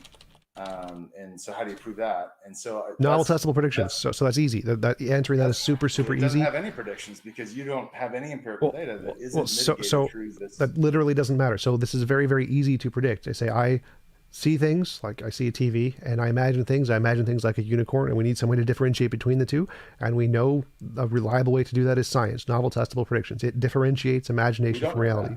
We do know that. If you want to deny that, idea in your head, and that's that's perfectly fine. So You don't know concepts, that it's ever predicted anything. we do know that. So if you want to reject science, that's on you. It just makes you look irrational. But That's not what it said. that's literally what you said. So if said you're that saying you are science saying doesn't that. differentiate imagination from reality, you are just being irrational. So if you That's want not to what make, it said. that seemed like what you said, but No, that's not what it said. you said that science It said that can't your memory differentiate, beliefs, right? you cannot empirically verify your memory beliefs, because your memory beliefs rely, like the empirical verification would rely on more memory beliefs. That's not a You have to problem. remember that you empirically It verified doesn't, it. that literally doesn't matter to the argument. So science literally is an does to imagine. mine. Well, your argument is irrational, so it doesn't matter. Okay. My argument is that you can have imaginary concepts, like science is literally an imaginary concept, and it can differentiate things in our imagination in the world. Does it matter it's imaginary? No, that's not an objection at all. It doesn't address the problem. So yes, you can use imaginary things to differentiate other imaginary things. Personal experience is not one of those. We know for a fact that fails. So that is not a successful methodology to differentiate imagination from reality. So if you think your personal experience gives you access to some new kind of causation on par with physics, some fundamental nature of reality, that's irrational, literally irrational. Yeah, I disagree. I mean, I think it's irrational to reject that personal experience uh, differentiates between imagination and reality, because the only way we interact with the world is through personal experience. Even if you're reading a book, you're personally taking in you're having a personal experience of reading the book and thinking through the concepts, and your rational reflection on what's being said in the book is personal experience, where you have this personal experience that the data that they're presenting does or doesn't infer the conclusions that they're drawing. And so no, I disagree. I think that you would land in utter skepticism, because you wouldn't be able to trust rational intuition. You wouldn't be able to trust memory, because again, those are personal experiences. And so, yeah, I think you're fully justified in taking your personal experiences to be true, unless you have some reason to think otherwise. So it's a tu quoque fallacy, and also it doesn't apply. So like if I said all Well, labeling roses. it is fine, but you don't have access to the world without Okay, but accessing that it through your doesn't address first the point. So I experiences. don't think you're just missing the point here. So saying that all things are imaginary is like saying that all roses are flowers, all flowers are roses. Like, yes, that's the case, but some flowers have a specific extra property here. So science isn't just imagination, it's imagination plus novel testable predictions. So there's a way to filter out the bad imagination. You have no such way, and that's the problem. The way you're using to try and filter out bad imagination has literally been proven to be a bad imagination. Science has literally been proven to be a good imagination, so you simply saying they're both imagination is a false equivalence fallacy. We know science works. Your method, we know, does not work. We've proven your method does not work. We've proven science does work. So it's not equivalent to say, well, they're both imagination, therefore they're equivalent. Tu quoque, literally not a false equivalent, or literally a false equivalency. So no, the fact that science is imaginary does not put it on par with your bad imagination. I don't think you've understood what I've said. I'm pretty sure I did. It seems So obvious to me that you haven't. you said you can't trust you can't trust your memory or your imagination if we can't trust our personal experience. Like, no, that's false. There's lots of different kinds of personal experiences we have, and some methodologies have that plus something else. A method makes future testable predictions. So we have the imagination of our personal experience plus the imagination of our scientific method, and those two things are good and reliable. Our personal experience plus direct experience of agent causation is not reliable. So your method is terrible and has been proven wrong. My method has been proven successful. Simply calling them both personal experience doesn't in any way invalidate that these two kinds of things work together successfully. Experience plus novel testable prediction. Whereas yours doesn't, even though they're the same, they start at the same starting point of imagination. Yeah, again, how do you know that anything's been proven? You're relying on your memory. That is your first person experience of remembering Which isn't a the problem. experiment. What's So that? that's not a problem. But that is a problem. And that's No, the problem that I'm bringing up. That if you can't trust your first person experiences, then you can't trust your memory beliefs, because those are first oh person my experiences. composition division I mean, fallacy. So like the fact that we can't trust all of not a our first, fallacy. it literally is. It's so many. You've presented so many. It's just painful. The fact that we Well, can't trust Alexander Proust some. makes an argument for it. It's called the principle of credulity. And it holds that you are justified in believing your first person experiences unless and until you have a reason to think otherwise. Yes, and we have that. A defeater has been presented that our first That's not how person. it works. You can't have a global defeater. What? You can have a defeater of a particular experience. Like, for example, you remember Like personal floating experience. through the Yes, like clouds personal with experience has a unicorns. defeater, which is that we And know then they're your wrong. experience of waking up is the defeater of that experience of floating through the clouds with unicorns. But that doesn't defeat all of your experiences, right? So you saw the unicorn in your dream, and then you wake up, and then that defeats your experience, your belief that you saw the unicorn. But that doesn't mean that you don't see me now through the screen, right? And so you don't Right? have global defeaters in that way. We do. It's not a global. A global defeater would be literally a defeater for literally everything. That's not. You Yeah. don't need a defeater for literally everything. But I can defeat direct personal experience having any real reference to ontology. That has a defeater, because we know that direct personal experience has a vast number of things that it justifies which have been proven false. So if that methodology of a direct experience was a reliable methodology, then we can say the majority of the things we gain of beliefs through direct experience would be true, when in fact the opposite is the case. The majority of things we get about direct experience are false. And so any given particular thing that you think is true given from direct experience would be on the false likelihood category. And so unless you have some other method. It hasn't been proven, because like I What? said, you can't prove that you can't trust your first person experiences. Yes, you can. You can literally do that. That's what illusions, delusions, fallacies, misconception, biases. We've proven for a fact that there are millions of these things. Humans make up stupid, silly ideas from their direct experience all the times. UFOs, aliens, all kinds of crap. Let me be more clear. It's contradictory to say that you can prove that you can't trust your first person experience. No, it's not. We have proven. Literally, no, it's not. So Okay. saying Well, you can't. literally it is. Like, I mean, I guess So I don't understand what you're not understanding here. If I say you can't trust your first person experience on its own, but you can trust it in addition with something else, no, that's not logically contradictory. You can't trust your personal experience on its own because it's garbage. We've proven it's garbage. We can trust our first person experience in addition with this other thing called novel testable predictions, because that's reliable. But you don't have any novel testable predictions. You're looking at me through the screen. You are not now experiencing a novel testable prediction. All of the things. The novel testable predictions that you have ever experienced exist in your memory. That's not a problem. It's literally not a problem. I don't know why you keep saying that as if it's an objection. It's literally not. Literally not an objection. You can trust your memory in addition with something else. Novel testable predictions. You cannot trust your memory if it's just your memory, because we know false memories are a thing. So you need some additional way, in addition to the memory, to filter out the bad memories. We have a method to do that. It's called science. This works. We know this works. If you reject this works, you are rational. So yes, we do have an additional thing in addition to the memory that we can use in tandem. When we use them together, this is very good. It's very successful, reliable epistemology. If we don't use them together, if you get rid of one of them and you just trust the memory, you're being irrational. We know people who do that as being irrational. We have literally thousands of examples of this. So the reason I'm not going to buy that is because literally a second ago, everything from a second ago, you have to is completely in your memory. Yes. So there's no novel testable prediction that's not in your memory, unless you're in the act of testing it. It's going to be in your memory, and so you have to rely all and only on your memory for the things that you know. And so there's not memory plus. There's just memory and your immediate experience, what you're experiencing in this moment. Yeah, and I've already debunked that. So we can have that in addition to science. So we have memories of our other memories. Science is a memory. Science is literally one of the memories. So we do have science. It's one of the memories. What? You don't have science right now. I don't. Memory. I don't understand what you're saying. So all of the things that I'm experiencing, I'm justified to believe if it already has an implicit empirical basis. Yes, like if I see a horse or whatever, that's rational. If I see a unicorn, that's not rational. I should not believe that. I would be an idiot if I believed it. So I saw a unicorn, because that would be something that we have good defeaters for. That's what you're saying. You have this direct experience of this fundamental nature of reality of agent causation. That would be like you seeing a unicorn and saying, I believe it just because I see it. That's silly. That is literally irrational. Lots of unicorns, Tom. They're called rhinoceros.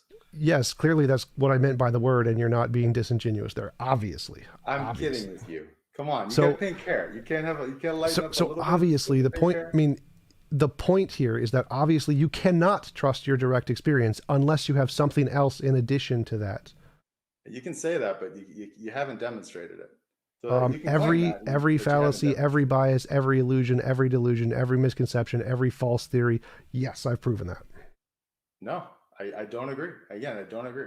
I think that you can't but rely on your experience, and so I guess I guess we have just a fundamental disagreement here. I mean, I don't think that number one, your experiences don't have to be an infallible guide to be a reliable guide. So that doesn't follow. Well, they'd have to be more likely correct than incorrect. As I said before, you don't have access to any of these studies without it being mitigated through your memory. Which is, as I mentioned, that doesn't not a problem for anything I said. It does for everything you've been saying. Literally not. You don't have any novel testable predictions without your memory. You don't have any experience of science being correct without your memory. Which is fine. And so if you can't trust your memory on its own, then you don't have any of that data either. And so People remember being abducted by aliens. Is that reasonable? I've not talked to any of those people or looked I don't into care if you talk to them. Is it reasonable? if they experienced being abducted by aliens, then I mean, yeah, if somebody experienced that, then they would be rational in believing that they experienced it, unless and until a defeater was presented. If you presented a defeater, such as there's like the Illusions, furnace delusions, paradox, or misconceptions, fallacies, biases, the fact that we know the human brain is garbage at these kinds of things, like so that kind of defeater. saying that you can have a defeater doesn't mean that, again, you can't have global defeaters to where, because memory is sometimes fallible, you should never trust memory. Like it doesn't follow. It just doesn't follow from what you're saying. Memory So you is say you very proved it, fallible in but very many. actually proving it is much more difficult. So again, memory is proven to be fallible in very specific cases, like saying things that don't have an empirical basis. Therefore, anytime you say memory exists something that doesn't have an empirical basis, most likely is false, and that has been confirmed to be true. Yeah, it just doesn't follow. Literally does. Literally does. Literally it doesn't. Literally does. So that's why in court cases. Time, right? Well, no. Again, this is proven in every single academic field. In court cases, if it doesn't have precedent, so the technical term. What you just said doesn't follow from. Yes, it literally does. You just don't understand it. Like, okay. If in court, if you say I experienced someone cast a spell and kill somebody else, you don't consider it in court. You throw it out because it doesn't have any precedent. There's no basis for that existing in reality. So if someone said they had have a defeater. Right. We have a defeater. Experience. You pretend you imagined or memory or experienced something that has no empirical basis. It's been defeated. You've got defeated. So my personal experiences of free will choices, which have not been defeated, because which are exactly the same as magic. You've presented magic and it's been defeated. It has no precedent. Like, you have no evidence. Yes, it does, for the exact same reason. In order for it to be a defeater, it has to give me a reason to think that it's false. Yeah. And if in presenting studies that are consistent with my view of dualist interaction, of the way that the soul interacts with the body, doesn't defeat it. It's not an undermining defeater if it's consistent with the belief, right? So, for example, if I said, "Dude, you have pink hair, but my defeater is that you bought pink dye," right? Like, well, that's consistent with it. That's not a defeater. Right. So if someone says they were abducted by aliens, or saw someone cast a Harry Potter Avada Kedavra spell to kill somebody, the fact that we can't prove that would not be inconsistent with their belief, because magical beings can cast Obliviate and change your memory. So the fact that no one else remembered is not inconsistent with their belief. Therefore, it's not a defeater that we literally know there are thousands of fallacies, biases, misconceptions in the brain that literally cause these things. Oh, it's not a defeater for their position. So they're not irrational to believe someone cast an Avada Kedavra spell. Clearly, your epistemology is just broken. Yeah, I just don't agree. I mean, you would go to the specific belief, and you present either an undercutting or overriding defeater for that belief. But that undercutting or overriding defeater wouldn't work for everything. So, for example, the alien one, if somebody believed that they had been abducted by aliens, you might get into like the distances involved, that it's unlikely that an alien would be able to travel the distances necessary from an habitable planet, or in the amount of time that the Earth's been here. Those kinds of I mean, I don't know much about alien travel, so I'm kind of winging it here, but I don't know how to disprove aliens because I haven't studied it. But I know that there are problems with saying that aliens have traveled to the Earth. You would go with that kind of stuff. I mean, you wouldn't just say, "Oh, you're an idiot." You wouldn't just say that.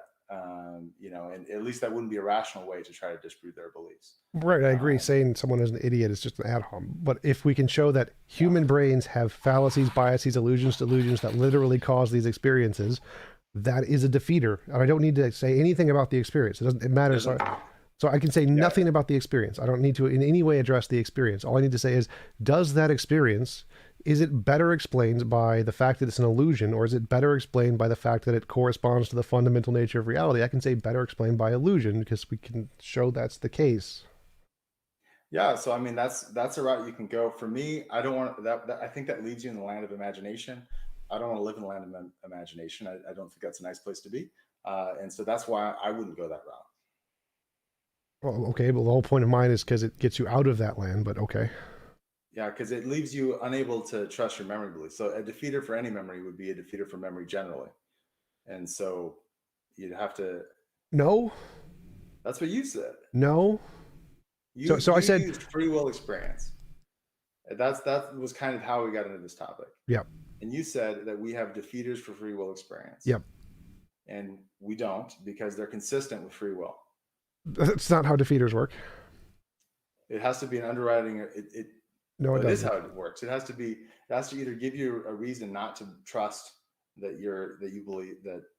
It has to either undermine your confidence in the belief, or it has to override it. It can't be an overrider, and I don't see how it would possibly even be an underminer.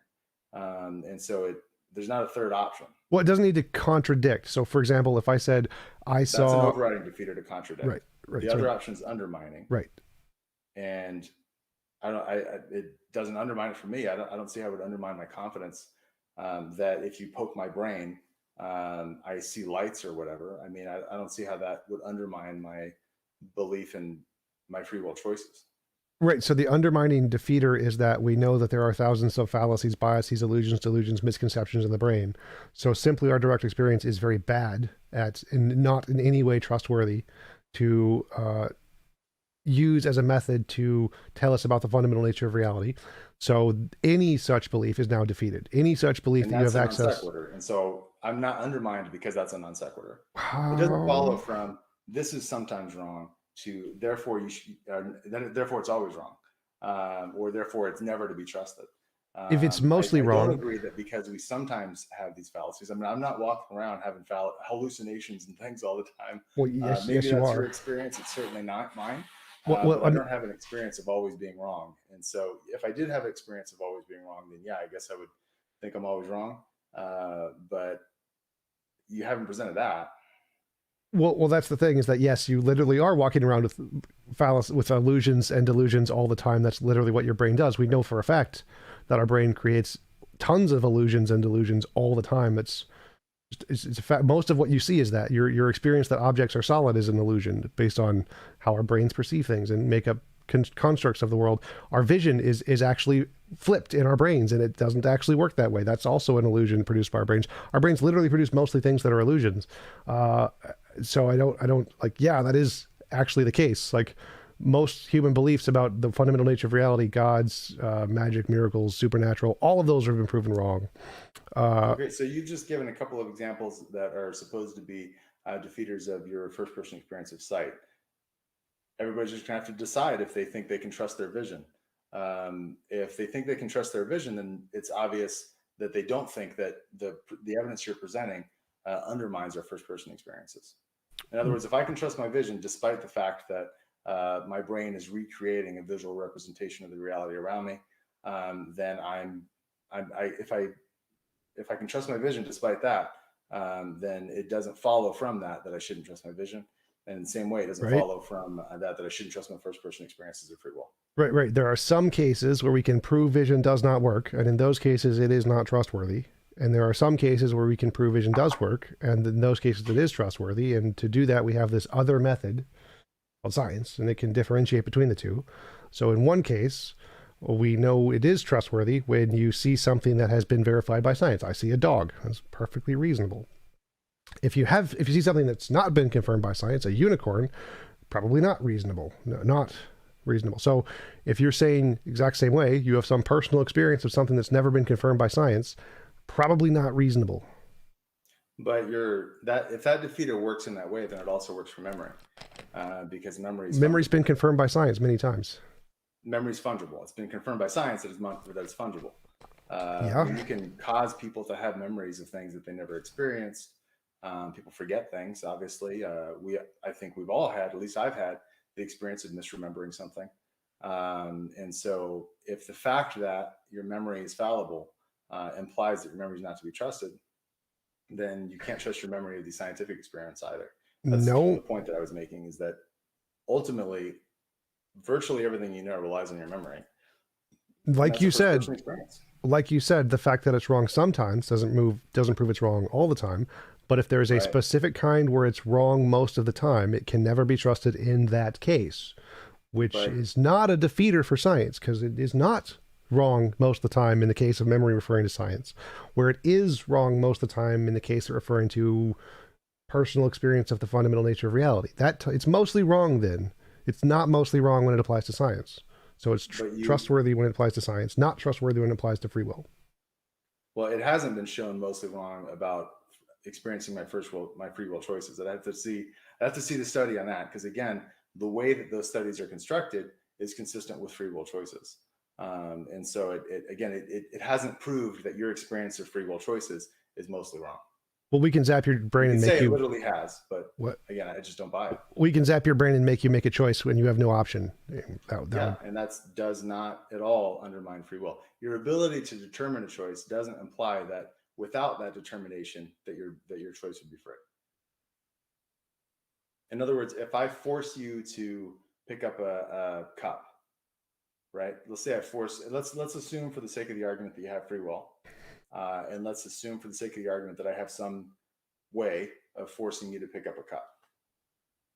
My ability to force you to pick up a cup, it doesn't follow from that you don't have free will when I'm not forcing you to pick up the cup. So one thought experiment is imagine that a guy has wires into his brain, and those wires, he's got a choice between A and not A, and whenever he goes to choose not A, the wires activate and force him to choose A. You follow me? Yep. Is he then determined to choose A when he actually chooses A? Well, no. And so the fact that you can sometimes be determined, it doesn't follow from that you're always determined. Sure. So my example would be is that we zap you in the brain and you pick A, and you felt like you used free will to pick A. So you had the exact same feeling that you have free will in that case as you do in every other case. But in that case, we know it was determined. Yeah, so your ability to determine a choice doesn't undermine the fact that you are making those choices when you're not determined. It doesn't follow from that. Right. I mean, the argument here is that your feeling that you have free will is defeated because we can force you to make a choice and you still have the feeling of free will, even though that you made the choice. Even though we can prove you didn't, I made the choice and put it in your brain, but you still felt like you made the choice. Therefore, your feeling you have free will is proven to be an unreliable source of data. Yeah, again, that's a non sequitur because just in that same example, we can, presumably, and I've not seen that they've done this, but let's say like Inception style or whatever, maybe not Inception, like the Matrix style, that they can insert memories into your brain. Presumably on your ontology, that would be possible to push a memory into a brain. Yep. And so the fact that is possible then would be an undermining defeater for your memory generally. And so therefore you should never trust your memory, because then you would have the experience of remembering it, even though it's a false memory that's been pushed into your brain. What does that have to do with my example? So my example is that your evidence is that you have a feeling of free will, and when I zap your brain, what? It's a parody of your example. I don't understand how that has anything to do with my example. So in your example, you said you have a feeling of free will, and I said, okay, you have a feeling of free will when I make the decision for you. So I determined you were going to choose A and zapped your brain and made you choose A, but you had the exact same feeling of free will in that decision as you do in all other decisions.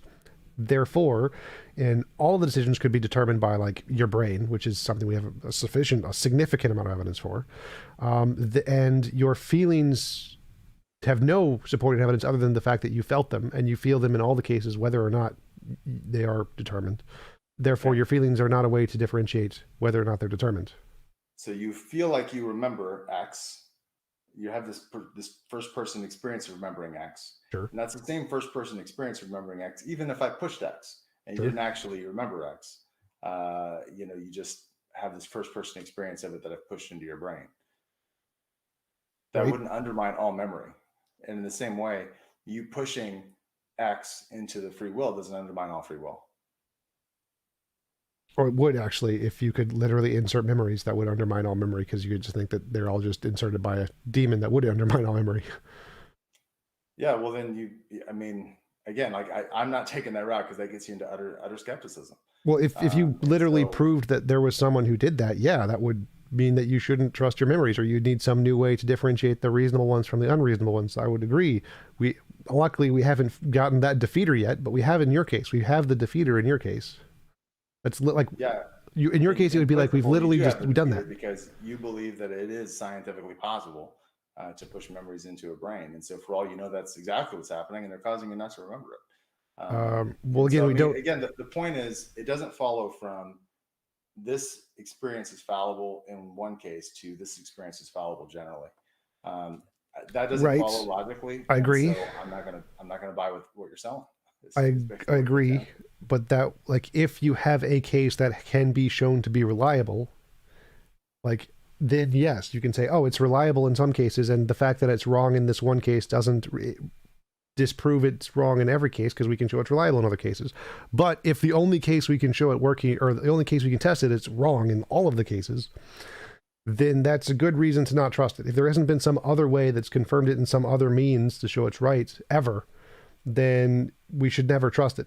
In order to trust it, you would first have to provide some successful means that it's done these things, and then say, oh, I'm doing, my experience of this other thing is kind of like my experience of these other successful means. And so without these other successful means, it's not trustworthy. Yeah, I mean, that's like kind of a word salad there, but it's basically the same point. I mean, you're saying that if I can show in every case that I show that I can disprove it, that it's disproven, then therefore it's always disproven. Like, it just doesn't follow from that. I mean, presumably, on your view, you could watch the electrical activity of the brain and see it make the choice without being determined. In which case, I guess that's proof of free will, because it did it without being determined to do it. And so, again, like, what you're presenting doesn't lead to the conclusions that you're asking me to buy, and that's why I'm not buying them. Well, I mean, it does. I'm just reciting basic neurology here and psychology. So it's the consensus again in every academic field that you're rejecting, not me. This is nothing, has nothing to do with me, but I'm not okay. talking to those people. I'm just talking to you, and the information you've presented me is a non sequitur. The reason, maybe they have better reasons than what you provided. Well, no, I'm literally quoting the doesn't lead to academic sources here. So if you're objecting to the academic sources, not me here. So you're just saying, nope, all of the experts are wrong. I'm objecting to the information you've presented, which are literally arguments used by the experts. The conclusions. They do. They literally do. So again, you're saying the experts are wrong when you're saying that. You're not saying I'm wrong, because I'm quoting you're them. Wrong. I mean, I'm disagreeing with you. I'm not talking to the experts. I'm quoting them. So if I say verbatim the same things they say, and you say, oh, your arguments don't lead to the conclusions, well, then you're saying the experts in the field, their arguments don't lead to the conclusions. Like, well, okay, if you say so. I don't know what they've said or not said. I don't know that you've interpreted them correctly. I don't know. I have no idea. Well, I do, because I've spoken to many of them and have them saying this on my channel. You can there are many of them saying the same thing on my channel. That's where I get them from. I've literally spoken to them on this topic. Okay, but I mean, like I said, what you presented tonight, it's just a non sequitur, and I've given my reasons. Okay, if you want to say all of the academic papers are a non sequitur, okay, I can't argue with that. I guess. Do you have any other arguments or evidence? Yeah, so I mean, like I said, moral virtues are character traits, so they're plausibly grounded in a character. I mean, it's a reasonable inference to make. I get that you're not going to go with me on that road, but it's reasonable to think that if something's personal, then it's personal, and so it predicts a personal being. And then you can look at fine tuning as well, and you can get more information about this person through fine tuning evidence. What is the fine tuning evidence? The constants and quantities that fall within narrow life permitting ranges. That's an example of specified complexity. And when we encounter specified complexity, that gives us a inference of design that comes from specified complexity. So a few things there. Specified complexity has been literally debunked in everything in biology. It's literally specified complexity is a word. What? It's a word. Can't be debunked. Yes. It's a word. You can't debunk a word. Specified complexity is a referent to a very specific kind of thing that says that there is some level of complexity that infers specificity, which has been debunked. That entire concept by Stephen Myers and those guys is literally false. So what about the fine tuning do you think indicates design? Because I agree there's fine tuning. Specified complexity does. And it hasn't been debunked. I mean, your bank uses it. We use it all the time. We use every time you have a password anywhere, that's specified complexity. So complexity is a bunch of things that come together and they're complex, and then they match some external pattern, and that's an implication of design. Specified complexity is a creationist argument introduced by William Dembski and used to advocate for opponents of intelligent design. Yeah, some people use it that way. I'm not talking about biology. There are no other academic uses of this term. There's no bearing on how I'm using it right now. There are no other academic usages of the term. So what else? To refer to your bank account. My bank account. Yeah, you got a PIN number? It's 4 numbers? Sure. So it has complexity because it's like 1 in 10,000, right? Sure. And it's specific to the records that your bank has on file. And so your bank takes that specified complexity to imply that that it's you, that you put those numbers in. So every physical It's pattern not is just a specified. random 4 digits that somebody put in. So every physical pattern has specified complexity. I didn't say that. I said that when we find specified complexity, that it gives rise to a design inference, and we experience that um, all the time in our lives. Through passwords, like your bank account is an example, or I can give you another thought experiment that are examples. But I mean, I think you know what I mean by specified complexity. I I hope have you do. no idea what you mean by that. So to me, how is So like something what is is the complex. analogy between the constants of the universe and my bank account? So your bank account is an example of specified complexity. Something is complex if it's a bunch of things that are put together, makes it complex. Specified if it's specific to some external standard, like your bank's records of what your PIN is. Specified complexity. And part of it as well that there's not a connection between the two. So your bank account doesn't cause your PIN to be entered at the grocery store or wherever. All right, I'm not following the connection to fine tuning here. So I agree that there is, if we changed any of the constants of physics slightly, then life wouldn't exist. I agree. That can be fully explained by a random process, a random selection factor, or it could be explained by determined physics. There's no evidence that indicates a designer. I don't see how you get to a designer from that. Well, so the problem with determined physics is that the fundamental laws, that they are fundamental. We don't have further laws beneath them that predict the constants and quantities that fall in those laws. So there's not like a law underneath the law of gravity that predicts the value of G. Well, every physicist disagrees with that one, but No, they don't. yeah, they do. Luke Barnes, for example, is a physicist who doesn't agree with that. I'm pretty sure he does. Like gravity is an emergent property of space-time bending. It's literally caused by space-time bending. There's no one thinks gravity is literally itself a fundamental force. It's like a thing caused by quantum Hilbert space field interactions. Yeah, so that you can. I'm not getting into the physics of the experiment of waves with you for gravity. I think that's more complex than we need to get into right now. But the point is that these constants and quantities, there's not a law beneath them that determines their values. That's the point. String theory, okay, debunked. String theory doesn't debunk it because string theory predicts 10 to the 500 possible worlds. So yeah, but it predicts that there are things under gravity that determine it, like literally the opposite of what you said. Well, if string theories, and that demonstrates why I think that's not a good objection, because you have fine tuning in these constants and quantities. If you predict an inanimate or like a law beneath it, that law is just as likely to be fine tuned as the constants and quantities. In the case that you have examples that you presented string theory, that's just as fine tuned as the constants and quantities, because again, there's all these different options, and so you end up just kicking the can down the road a step. You don't actually get rid of the fine tuning that way. Oh, sure. So seems like you're just kicking the can down the road when you say it's a designer, because the designer must be equally as fine tuned as the thing it designed. No, not at all. I mean, if it's God, then it's a simple object. It's not complex. Okay, So well, then string theory is a simple object and not complex. Simple object can't express specified complexity because it's not complex. Okay, that doesn't make any sense. But so yeah, we can say that there is a necessary physical field, and that's a far better explanation than a God because it's far simpler.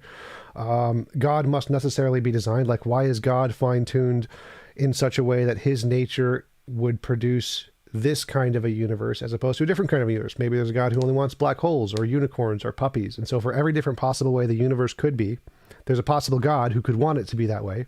Therefore, God is equally as fine-tuned as the universe because something must have determined his nature to be such that it would create exactly this kind of a fine-tuned universe.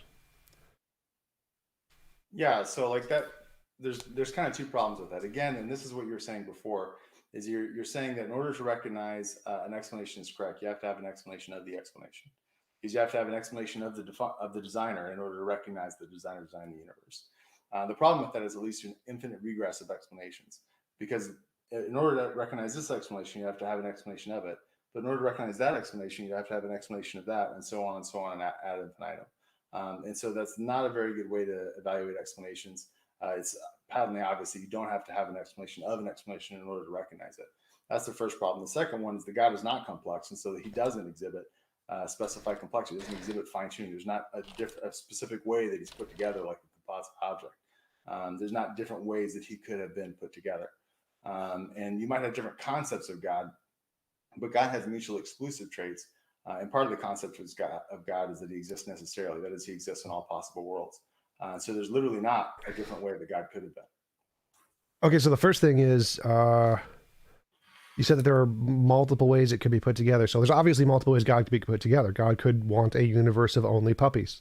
He didn't want that, so that's a different way God could be put together. That's not put together. That's having a different desire. Yes, so it has a property with a different variable. Things. The property, different variable. That's not fine tuning. Yes, it is. It's literally the same thing. So it's like saying gravitational constant could be greater or lesser. God could want more puppies or less puppies. Right, but so there's specified complexity where you've got like just the gravitation, you've got cosmological, you got all these different values, and they're complex. Like God's nature. God's nature is more complex than all of those things. Not at all. God's nature is simple. He's a simple object. I mean, there's not another way to explain it. He's not a composite object. He's not composed in a particular way. If he has one desire as opposed to another, that's literally God that you're objecting to is just not the concept of God of Christianity. So literally, your argument is defeated if there's a variation in the way God could be, just like there's a variation in the way the cosmological constant could be. So if God could want puppies and the cosmological constant could be greater, those are equivalent one-to-one correlations. There is a one-to-one correlation between those two things. So whether you call it whatever word you want to label it makes no difference. There is one value that leads to this universe and one value that leads to a different one universe. So those are exactly the same in levels of complexity. Yeah, I don't see that at all. I don't see how that connects at all. I mean, saying that God could want different things is the same as saying that all the constants and quantities are finely tuned for conscious embodied life. I mean, that just doesn't connect for me. Okay, so the reason the universe. I'm running a little low on time, by the way. I just okay. To let you know. Oh yeah, sure. How much time do you have left? I want to be respectful of your time.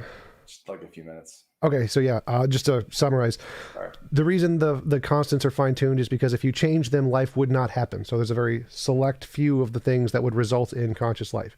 So if there's a very select few of the way God desires could result in conscious life, then it is by definition also finely tuned. But that would be the summary of the argument. Thanks again for coming on. Really appreciate your time. I enjoyed conversation with you, even if it got a little heated sometimes. I'm fine with that. Do you want to give a shout out to where people can find your information and your debate coffee thing? Yeah. So again, it's still changing a bit as far as like the format and all that kind of stuff. So it's kind of a work in progress, but you can find me at coffeeshopapologetics.com. Awesome. Thanks again for coming on. Really appreciate it. And I'm going to start the after show, so you can just close the screen whenever you're ready.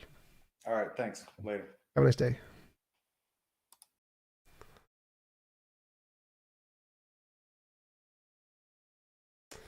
All right, guys, let's go to after show. Where should we do it? Which server?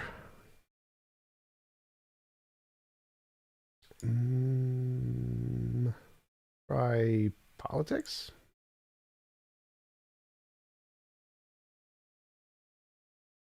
Check PNR too. See if anyone's in my room. Nobody yet.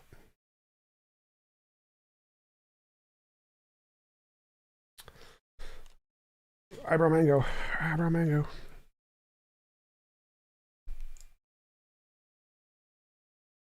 Thank you, John Pelosi. Congrats on the 10K hair. Appreciate it.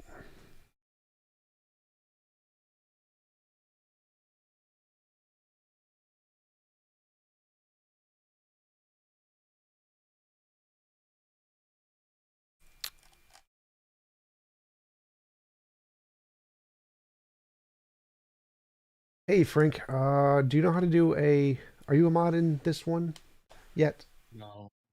No, I'm not. So I wish I could just add everyone like I do on our server, but who is, you know who are? I think it's Taco, Scotty, Jack Burton, I think is Scotty. I need somebody to do who knows how to do the, what's it, like a announcement thingy. If you somehow figure out how to make me a mod, I could do that for you. Awesome. Canadian, do you know how to do announcements in this server? Can you do an announcement that I'm doing like an after show here? In this server? Yeah. What do you mean, like at everyone? I don't know if I have that power. Or I just tell a mod and have them post it because they usually are willing to do that. Say I'm, or I don't know. Just tag admins. Hi, TJump. Hey, how's it going, Lilith? You have a channel named. You have a whole like channel name. Who are you? I am a potato. Fair enough. Yes, I have a YouTube channel. Let me look at your YouTube to see. You remember you're a potato, or are you actually a potato? I'm actually a potato. I'm Can ontologically. you rationally prove that you're a potato? Yes. You don't Yes. just remember yourself being a potato. Thank you, Mr. Matt, for the super chat. Appreciate it. Yes, I can rationally prove I'm a potato because a potato is the greatest possible being, and I am the greatest possible being, and I exist in all possible worlds. Therefore, I'm a potato. He's a potato with pink hair. Yes. Potato with pink hair. Yep. I dyed my hair for getting 10K subs on my YouTube channel, so it's pink now. 10K subs, damn. Watching that guy move backwards was quite entertaining. Alright, so I see this stream is called Evidence for God. Yes, because I usually have interviews and then I have after shows. This is the after show.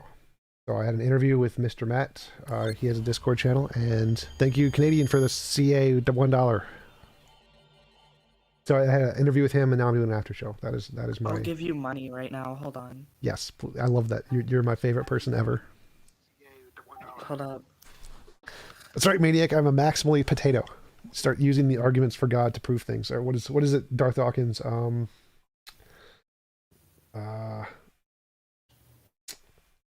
The preconditions for intelligibility. You must presuppose a potato for the preconditions of intelligibility. Hey, Canadian, you got anything planned? Any interesting interviews coming up? Yeah, many. I have one tomorrow.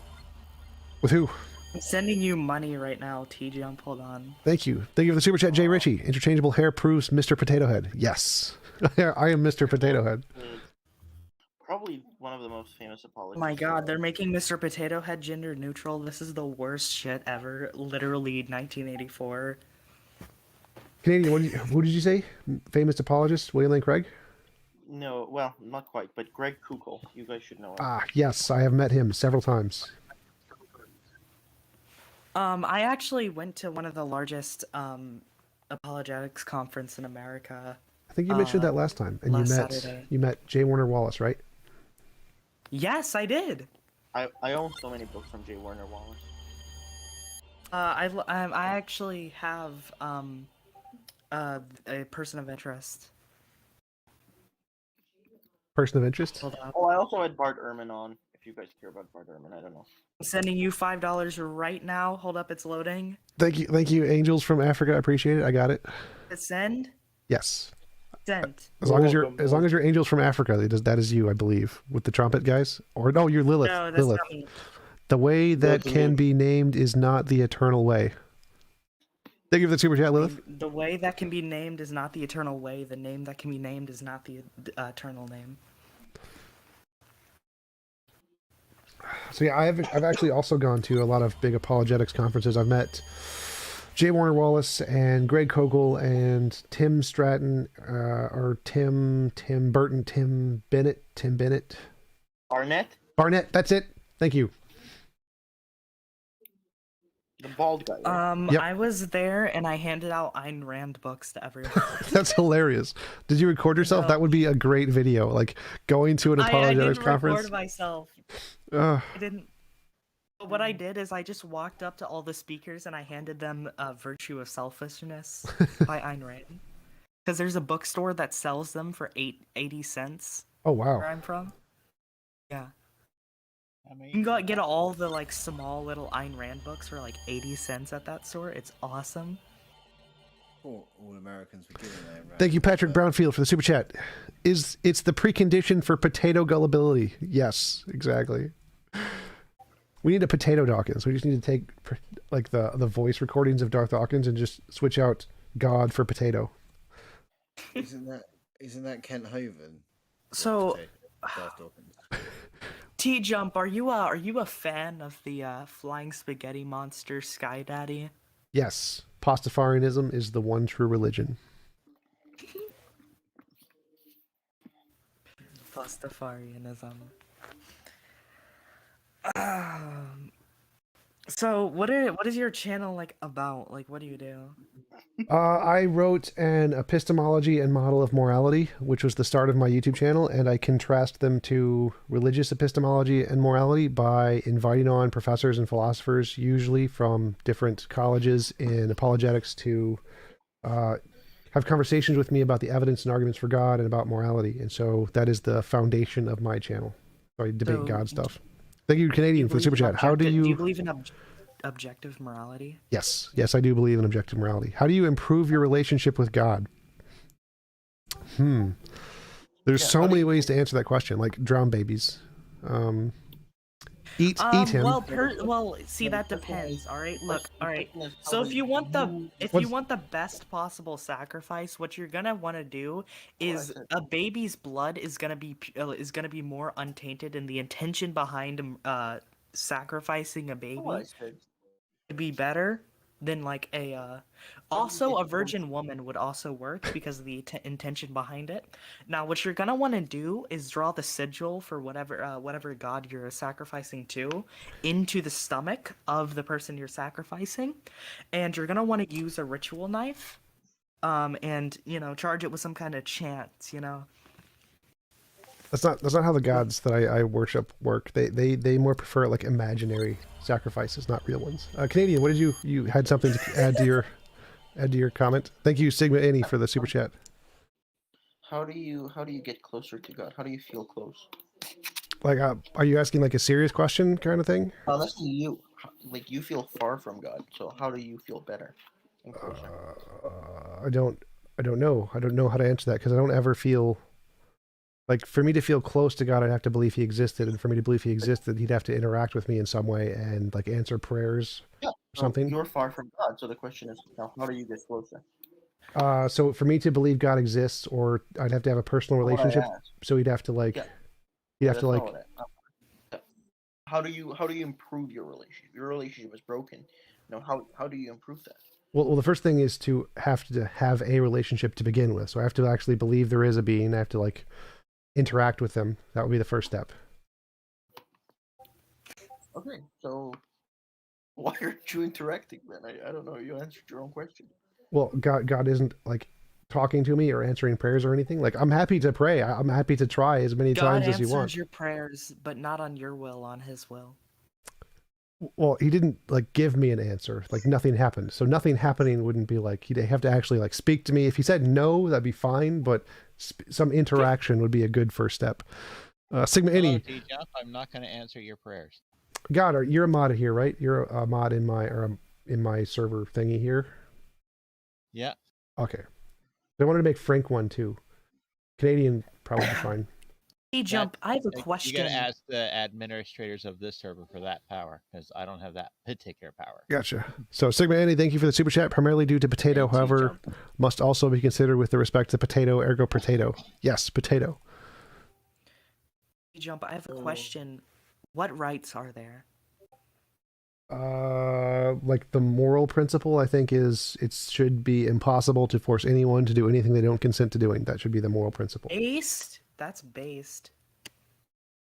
Yeah, so I think that would be the perfect world. Would be one is where it's impossible to force anyone to do anything they don't consent to doing. How about a society completely based on consent, where no legal coercion can be enacted against any individual? Yes, that would be. It's called anarchism. Problem is, it's not pragmatic. So, like, if we enacted that, more people would die, and so there are justified immoral actions. Like, by definition, not true. Because if it's a society where no legal coercion can be enacted against any individual, that means that that would lessen in a pragmatic sense. That would because the idea would be to stop coercion, and murder would be less because the idea is to stop coercion, and you can achieve this through a private law society. Well, we had those, and then the guy with the biggest stick started to kill everyone and take everything. That's kind of how most of human the good old society. warlords will take over argument. Because He's doing the meme, guys. that's kind of how history worked for the first 2 million years of human history. There's never been a private law society before. No, me and my gay husband will be able to grow weed and we'll be able to fuck each other and have guns and it all will be. No. Got his ass muted.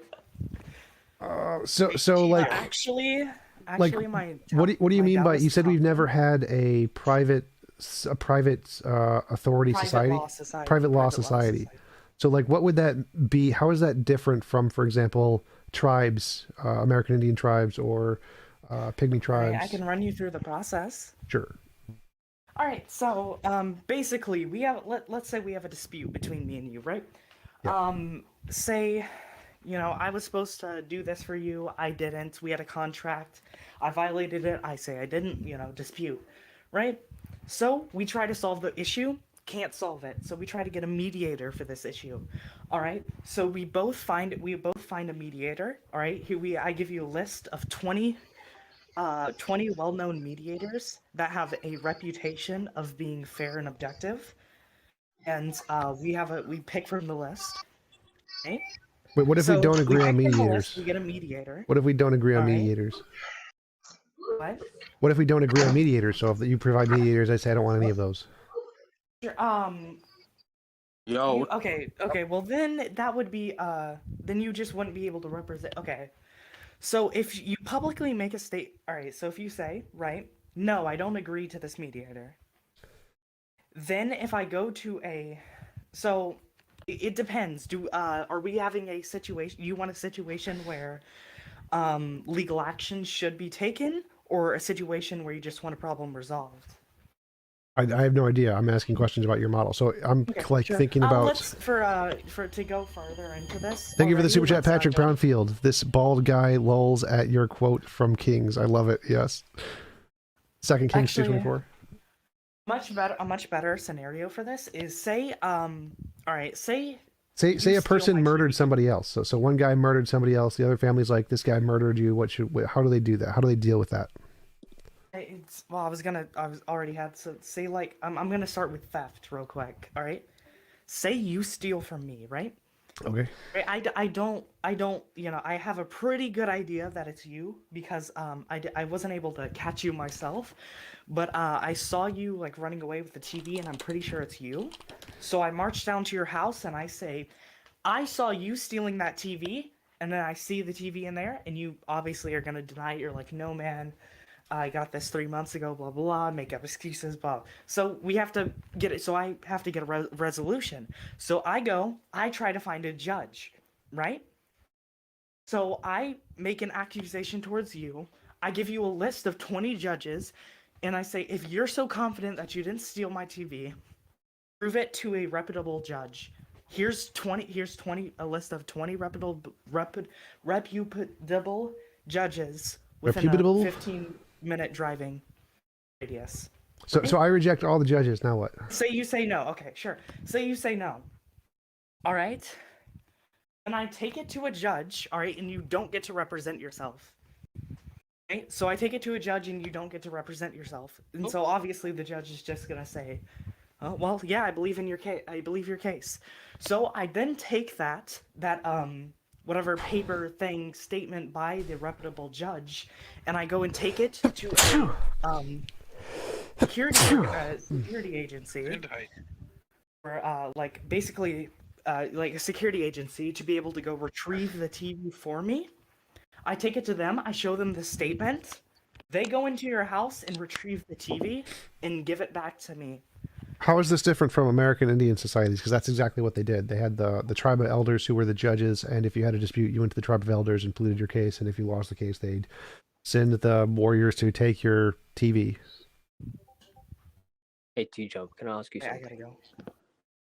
Yeah, go ahead. Hey, go ahead, TJump. Mango. How's it going? Do you believe in global warming? Yes. So if global warming exists, why do banks offer 30-year mortgages? Because If we global all know that warming. the Well, world, wait, we all know that it's a legitimate we all question, know but that the globe is going to end according to global Possibly warming. the most brainless question I've ever heard. well, no, it's a completely legitimate question. Hold up. So like No, it's actually a valid question in a so way. like global warming will not end the world in 30 years. Therefore, it's perfectly legitimate to offer 30-year loans because it'll be longer than 30 years before the world ends. According to many global warming activists, Name one. They claim that the Earth has only a few years left. Name one. Wait, no, that's fine. Wait, hold up. So banks don't make decisions based off. Hold up. No, but banks. One sec. Hold on. So banks don't make decisions based off what activists believe. They make decisions based off what like the experts and scientists believe. So even if an activist says the world's going to end in a few years, no one cares. The banks don't listen. They care what the scientists say. Global warming is a hoax. Then it's not even real. No, therefore you're a fucking Even moron. if global warming annihilated all life on Earth in 30 years, banks would still offer 30-year loans for another 20 years because they still get interest payments. It's the biggest bull crap ever. No, they would still do it because they'd still make money. How are you still this fucking stupid? Up until people stop buying houses. All right. Global warming exists, and the solution is privatization. Wait, what? Apparently, the answer to global warming is banks. Okay, look, I want to touch on another point before I go. TJump, is science based on making a statement and then trying to prove that that statement is not false? Usually it's the other way around. So people make a statement and then try to disprove it.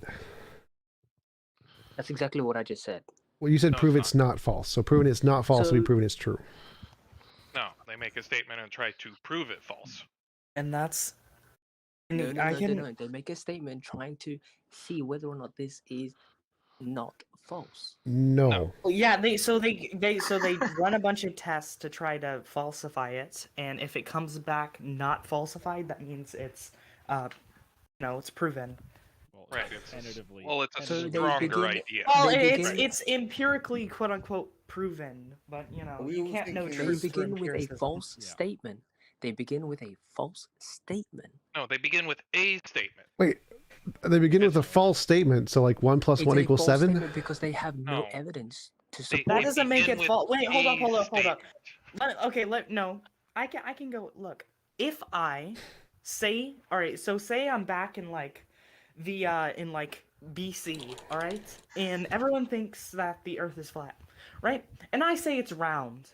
I have no proof that it's round, but I say it's. Did she leave? Oh, right. I'm right here. Look, No, it's not a you. false statement. It's a false Can I- statement. I ask If you a don't question? have evidence, it's a false statement. Yes, the guy who wanted to ask a question. What question did you want to ask? Yeah, I was just wondering, like, with your moral view, like, how do you get around like the is-ought problem? There are no oughts. Problem solved. But like, aren't moral statements oughts though? You're No. saying the world ought to be this way. No. So there's hypothetical oughts and categorical oughts. Categorical oughts are saying that there's some force in the universe that we ought to do something. That's not the case. Hypothetical oughts are once we know something is moral, then we humans say we ought to do it. But the oughts have nothing to do with morality. So we can prove that oughts have nothing to do with morality. They're not in the morality itself, because you can ask, is something moral because you ought to do it, or ought you do it because it's moral? And try to answer that for yourself if you want. Hey, TJump, is it possible to manipulate DNA in order to support false evidence, false arguments, false statements? Yes. Like, we have So court if you cases want- on this if all the somebody time. wanted- If I'm somebody wanted to, back. if somebody wanted to prove that evolution, quote unquote, evolution existed, and they manipulated DNA in order to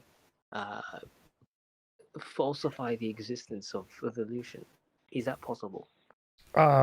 Is it possible to manipulate DNA to falsify the evidence of evolution? No, peer review. Probably not, because that would involve a multinational conspiracy on a scale we've never seen. and For the ability 100 of years. humans to pull that We've done it off is before. vanishingly small. We've done it before. Hello, TJump. This is Agent here. What's up? Hey, how's it going? My favorite argument against conspiracies of that magnitude is Bill Clinton. We can't keep a blowjob between two people secret. So because my God. listen, all of TJump my thinks that a finite- quote unquote conspiracies come from the central bank.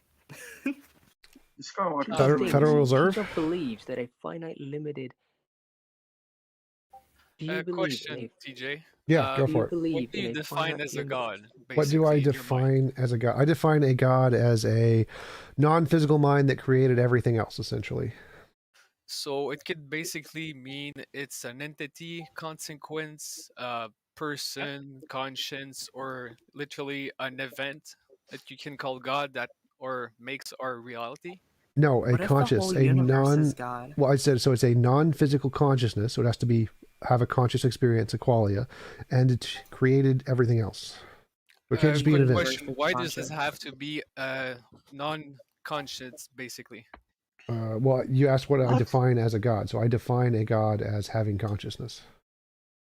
Okay, so my follow-up question after that is, so basically, with knowledge and with scientific finding, basically through time, we can pretty much achieve anything right now. No, but go ahead. Well, I mean, with a proper amount of time, you could fabricate technology or the understanding of our reality. Like that's our purpose, if you want. Like just to give knowledge to the next generation. Like It's not our purpose. intelligence is a byproduct of giving off knowledge. I mean, I could give myself that purpose. I don't understand what you're saying here. So even if we have technology in the future, we could do almost everything. That doesn't mean we couldn't create a god, because we'd have to create something that created us. No, I'm not talking about creating a god yet. Like I'm just talking about with time and technology and understanding of our reality, we could basically saturate the point of knowledge. What does that mean? Saturate a point of knowledge. Saturate the point of knowledge is where there's an event or entity or consciousness that basically understands the whole fabric of reality, because that's the purpose of knowledge. Understand our reality, how it works. Sort of. So we can get to a point where we know most things. I don't think we'll be able to solve Gödel's incompleteness theorem in that way, but sure. Let's go with that. I mean, like 100 years back, just Well, saying yes. that So we're I gonna agree. I populate agree. Mars was like unconventional. I agree. Knowledge is increasing. Yes, our scope of knowledge is increasing. TJump, you said that obviously science has difficulty trying to explain the origins of existence. No, it doesn't have it doesn't have a problem. What I'm trying to say, basically, because He wasn't talking really my about. first language. Well, he wasn't referring to what you were saying. He was bringing up a different point. Yeah, so science has difficulty trying to explain the existence of the Big Bang, the origin of origins everything. existence. If we were able to explain the origins of existence, what do you think is going to happen next? Well, it's not to find out the origin of existence. It's just to understand how our reality works right now. I'm not responding to you. Physics. Who the hell's asking you? So like once we My get question was on that. Sorry. so once we explain the origin of reality, that doesn't make a difference to what happens next. Like it's not going to change anything about what happens next. Or do you mean because afterlife? What happens next is you try to be like the creator, and What? you try to alter reality. What are you smoking, my friend? A lot, bro. Me, a lot, but I mean, if you look at the way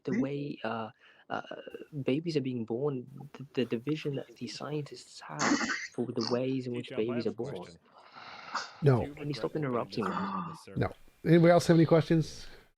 I got one and a follow up. Go ahead. Yeah, because I got a follow up on like my train of thought. Deuces, I think Deuces had a question. He hasn't had a chance yet. Go ahead. The other day, I think it was like 4 days ago, you were talking to a guy about evidence for God, and I caught the end of it. you guys were talking about. He was saying, "Would you believe in a God if some miraculous thing?" And you said, "No, it'd have to be repeatable." Yep. So, supposing somebody was able to demonstrate a repeatable miracle to you, how would that change your beliefs on the matter? That would be evidence towards whatever god they used or thing they used to do the miracles. Now, that doesn't mean that you would adopt the entire religion wholesale, though, right? Yeah. So like you could prove the Christian God existed, but I wouldn't worship the Christian God because he's a mass murderer. So I'd believe he existed if you proved he existed, but I wouldn't worship him. So I guess the follow-up is, supposing that this God could be demonstrated to exist using that criteria, is there anything that would make you go even further and accept the whole thing? If he created the best of all possible worlds, be about it. TJump, I have a question about that. So if the Christian God was proven to be true, would Satan be the morally right, or Yes. or Lucifer really? Well, I mean, So he wouldn't be the morally right one. He'd be less immoral than God, but I think he's amoral. Like Satan didn't do anything wrong when he wanted to be God. There's not an evil. He did kill. Well, the Gnostic interpretation is he didn't. It's not that he wanted to be God; is that he wanted to overthrow the immoral authority of God, because he saw what he was doing as wrong. Yeah, so maybe that could be the case. So if that was the case, then maybe he would be moral as long as he didn't do the whole thing to Job's family, because that's immoral. Because that's in the Bible. I think that's the only immoral thing that Satan That was did. actually Satan, not Lucifer. Sorry, I meant to say Lucifer. So Lucifer, the Prince of Pride. Sure. Is your real last name Jump? Yes. You were actually born with a name like Tom Jump. Yep. Hey Tom, Hey, I got a question for you, man. TJump, I have a question. Mango, Oh, you've sorry, already I had think I like 6 interrupted turns. So Angels, did you have a question? Yeah.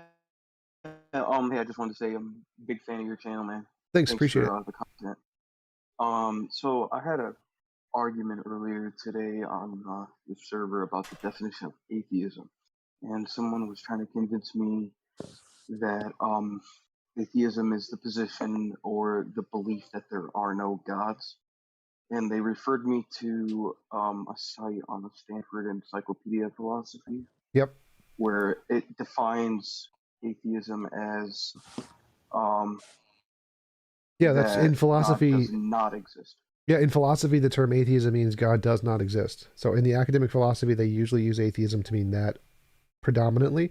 In colloquial language, people use it to mean a lack of belief in God. Okay, Right. so I was just confused about that because I mean, what's the Hold up! Don't interrupt. Go ahead, so Angels. it's one of those words that's like versatile, like it can have different meanings and still be correct. Yes, No, all you could say words agnostic. have that. So like, yes, I it can't is hear you. perfectly legitimate to say that you're an atheist and you simply lack belief. That's perfectly reasonable definition. If you want to use the philosophical definition, you can. You can just say I'm using the philosophical definition and I believe God does not exist. That's reasonable too. But it's up to you to define your position. You can define it however you prefer to define it. It's not wrong to use atheism as a lack of belief. It's totally fine to do that. What do you mean by thanks. God? Personally, I'd say if you want to use the philosophical definitions, say you're a weak atheist. That would not be a philosophical definition, because weak and That strong doesn't atheism is a very minority position. The weak strong, that's a few philosophers have used that, but it's not like a well accepted distinction. Just use the word agnostic. Simple. TJump. So you're an atheist, right? Not an agnostic. Yep. How are you sure there's no creator? Well, I don't need to be sure. There's two things. So one, I can be an atheist and simply lack belief, but I think that all ideas in human imagination start off as imaginary until demonstrated otherwise. And so until evidence is presented for any given idea, it's more rational to conclude it's just something in somebody's imagination. So until evidence is provided for God, it's rational to conclude it's just something people made up. I got a follow up on that. Like right away, I can reformulate better. Like sorry, because English is not really my strong suit. Right away, like our understanding, like your thoughts right now, is because of evolution. Basically, like your intelligence with knowledge through time is who you are now, right? What? Like your intelligence, basically your level, like all your knowledge is just due to evolution and your surrounding. Like everything's a Sort factor. of. Evolution never happened. Yes, so far. Like Sort of, that's yeah. okay. Well, if you add infinity as a factor of time, at which point there will be a saturation of knowledge where you will know everything about What is reality this? due to all the time before that. No, So that doesn't why not? follow. Why not? No, because I'm just talking about our evolution of us, or just the universe as a whole. If you add infinity as a factor of time, you can create a saturation of knowledge. No, that doesn't What? follow. That doesn't follow. Well, what I mean by saturation of knowledge is a being that understands the fabric of reality It to doesn't the follow. point. That literally Wait, does not follow. okay, doesn't follow? No. So like Okay. there are different sizes of infinite. So even if you add an infinite, like if I was going to live infinitely in the future, I wouldn't have all knowledge. Like I still couldn't go back in time and know things about, like, did Jesus rise from the dead or whatever. Even if I lived infinitely far into the future, that wouldn't give me all knowledge in the universe because there's also an infinite No, past. I'm not talking about a person. I'm talking. It could be a race.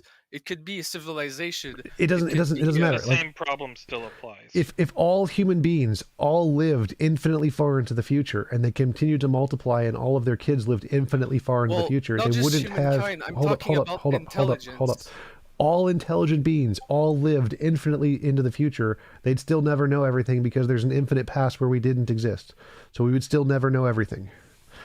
Thank you guys for the haircut, Mr. Boss and Mac the Human. Know Appreciate about it. history, right? But know about the reality, like technology-wise, you will be able to travel galaxies. You'll be able to reproduce matter. At one point, the saturation of knowledge, where you can basically do what you want to your imagination's extent. That's where I say the saturation of knowledge, where basically you could What if create new industrial reality. society collapses? Well, Even it can if collapse humans and did live forever, start from nothing. there's the whole idea of privacy. Like I could do something in my own home in sealed conditions, and this infinite forever knowledge of humans going into the future wouldn't know what my fart smelled like, for example. Everyone will like, now know doesn't what Chief private. first describe reality. That's not information that's pertinent. Wait, if you so want. I think what he's saying is that Actually, we are will gonna build a time machine and understand. go back and smell your Wait. I think he understand. I think he's saying that as we gain in technology, we will understand more about the foundational physics of reality. Yes, exactly. Okay. Yes. Okay. But if you add infinity as a factor of time, what point does the saturation of knowledge happen? What saturation? What do you mean by saturation? Still don't get what he's Saturation of trying to knowledge get at. is when you know the whole books of physics. If that's a good metaphor, because So are you saying there's that gonna when be every an end person page. are you asking when does every person know all of the fundamental physics? Well, doesn't need to be a person; could be a collective. I don't because care. that amount of knowledge Any would be consciousness, unheard of. doesn't matter. Any consciousness. So are you asking what point will any consciousness know all of the fundamental physics? Exactly. I have no idea. It depends on what it is. Like we could know Why it is tomorrow. this question important? Well, at that point, if you want to understand reality, the next question would be to create one. If you have the knowledge to make one. Sure, we would probably create universes if we could. Well, not us. I'm talking about an entity with the saturation Sure, of an knowledge. entity It's the probably end would. point. So what? Like the end goal. Is this nigga on meth? Maybe. I think he's trying to get to God because he's trying to get. How to much like being that what weed are you smoking? Because I want some. Well, it's just a definition through pure logic. I'm just looking us through You're time. trying to get to God. And I'm trying to put the ladder at an infinite scale and see how far it goes. Yeah, so we gain knowledge. How far does the saturation of knowledge goes? Yes, we gain knowledge. We will create universes. Next. Hey TJump, is your objective morality, does that apply to all creatures, all things? All But yeah, consciousness. if we create Hey, the don't basically interrupt. realities, Don't we've interrupt. got Don't interrupt. multiple Stop gods. interrupting. Hold up. Yes. My morality applies to all consciousnesses. All Wait. consciousnesses. What about the unconscious? They're not moral agents. I would disagree. How would you define a moral agent then? A conscious thing. Right. I would disagree that morality applies to all things conscious. I think morality only applies to people with the a priori knowledge of property. I Because disagree. the only rights that exist are property rights. I think animals should also have rights, and anything with intelligence. Should or yes. do? I do. And you also believe in that? Do you believe in determinism? Is that correct? Yes. Oh, and sorry. So if my you think bad. that everything is determined, why is it objective morality or the definition of an objective morality necessary? Because it doesn't matter if things are determined; things can still be moral. Irrespective of whether something is moral or not, it's irrespective because everything's determined. No, because my definition of moral doesn't matter if things are determined. Like, I think that the perfect moral universe is a world where it's impossible to force anyone to do anything they don't consent to doing. It doesn't matter if people are like, if I'm determined to like chocolate ice cream, that's fine. To that conclusion? That goes against your fundamental principles. No, it doesn't. Of So determinism. No, it doesn't. Are you claiming to know TJump's principles better than him? Are you psychic? So Can I smoke it too? Yeah, go ahead, Lilith. Sorry, what was your go ahead. question? Yeah. So do you think that correct me if I'm wrong, but do you think that we shouldn't the reason why we shouldn't force anyone to do anything that they don't consent to doing is because it's impossible to want something to happen to you that you don't consent to? What? Sort of? I kind of get what she's saying. I would say It's the possible. anti-frustration. It's the anti-frustrationist view, basically. Oh, and I got the perfect analogy for my saturation of knowledge. I want to keep talking about her question for a moment, please. Yeah, I want to know, like, because what you're basically describing is ethical voluntarism, and I want to know how did you come to ethical voluntarism? I looked at the patterns in moral intuition and moral progress, and I tried to make a principle to describe the pattern in those things. And the principle I came to is that any involuntary imposition of consent is immoral. Why is it immoral? I'm looking at the patterns in the things we refer to as morality, moral intuition, moral progress, and I define the principle that describes that pattern. So if we're looking at things that we call morality, moral intuition, moral progress, those are the things that humans create, made up. No, those are things we feel. So they're feelings, and we experience them, and we use the word moral to refer to those things. And is there a pattern in those things? Yes, there is a pattern in those things.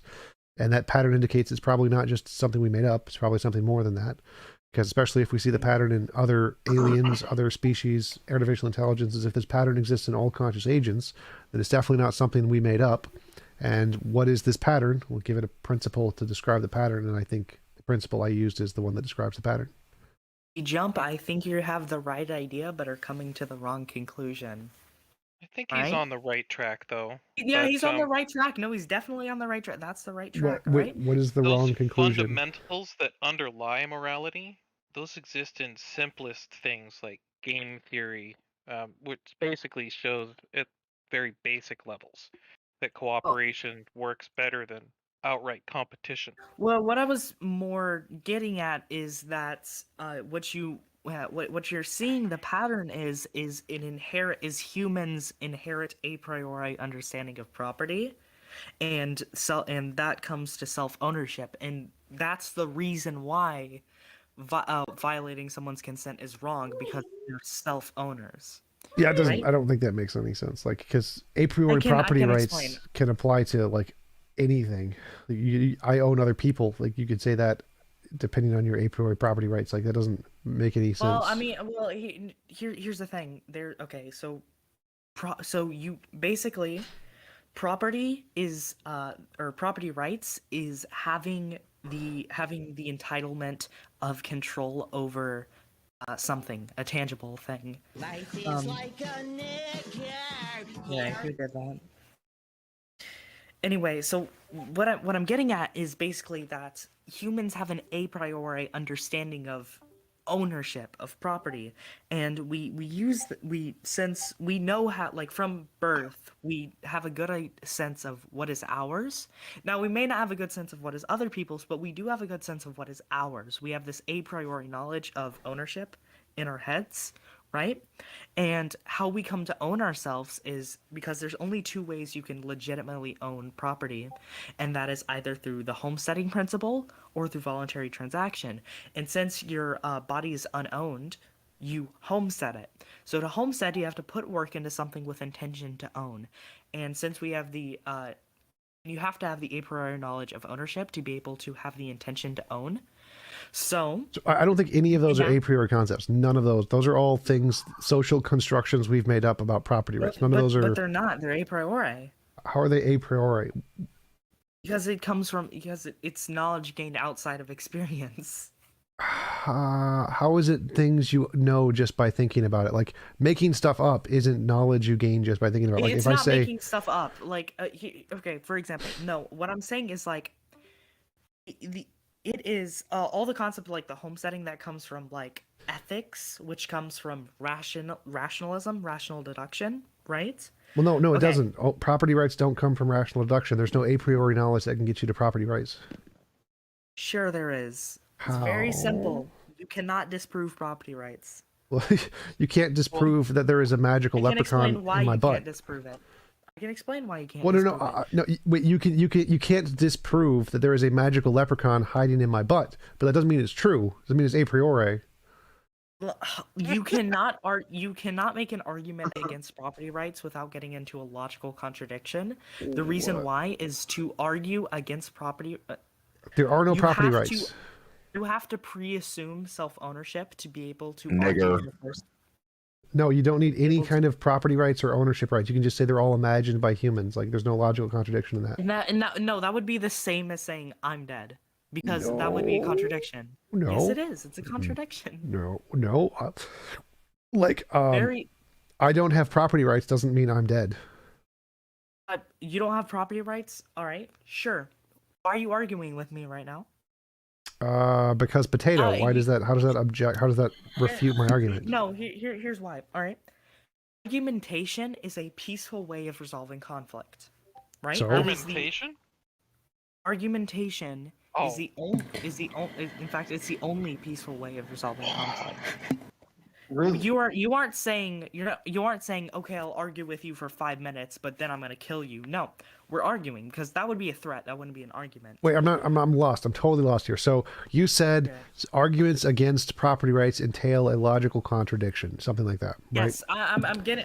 Like, this is a concept called argumentation ethics, proposed by a man named Hans Hermann Hoppe. Yeah, but how does it entail that if I say there are no property rights or property rights are just an invention of the mind, how does that... I was getting to that. So Okay. basically, so it starts with argumentation is a peaceful way of resolving conflict. So, all right, you are immediately, by engaging in an argument, you are choosing the preference for peace immediately, right? So, I wouldn't go that far. I've been outside of bars. Okay, but like if you're not threatening someone, if you're not being violent, you're choosing a preference for peace. So you are pre-assuming that person's right not to be harmed, right? And that pre-assumes they have to own themselves to be able to do that. And the reason why here is because everyone has a concept of property, all right? Communists have a concept of property, fascists have a concept of property, even thieves, robbers have a concept of property.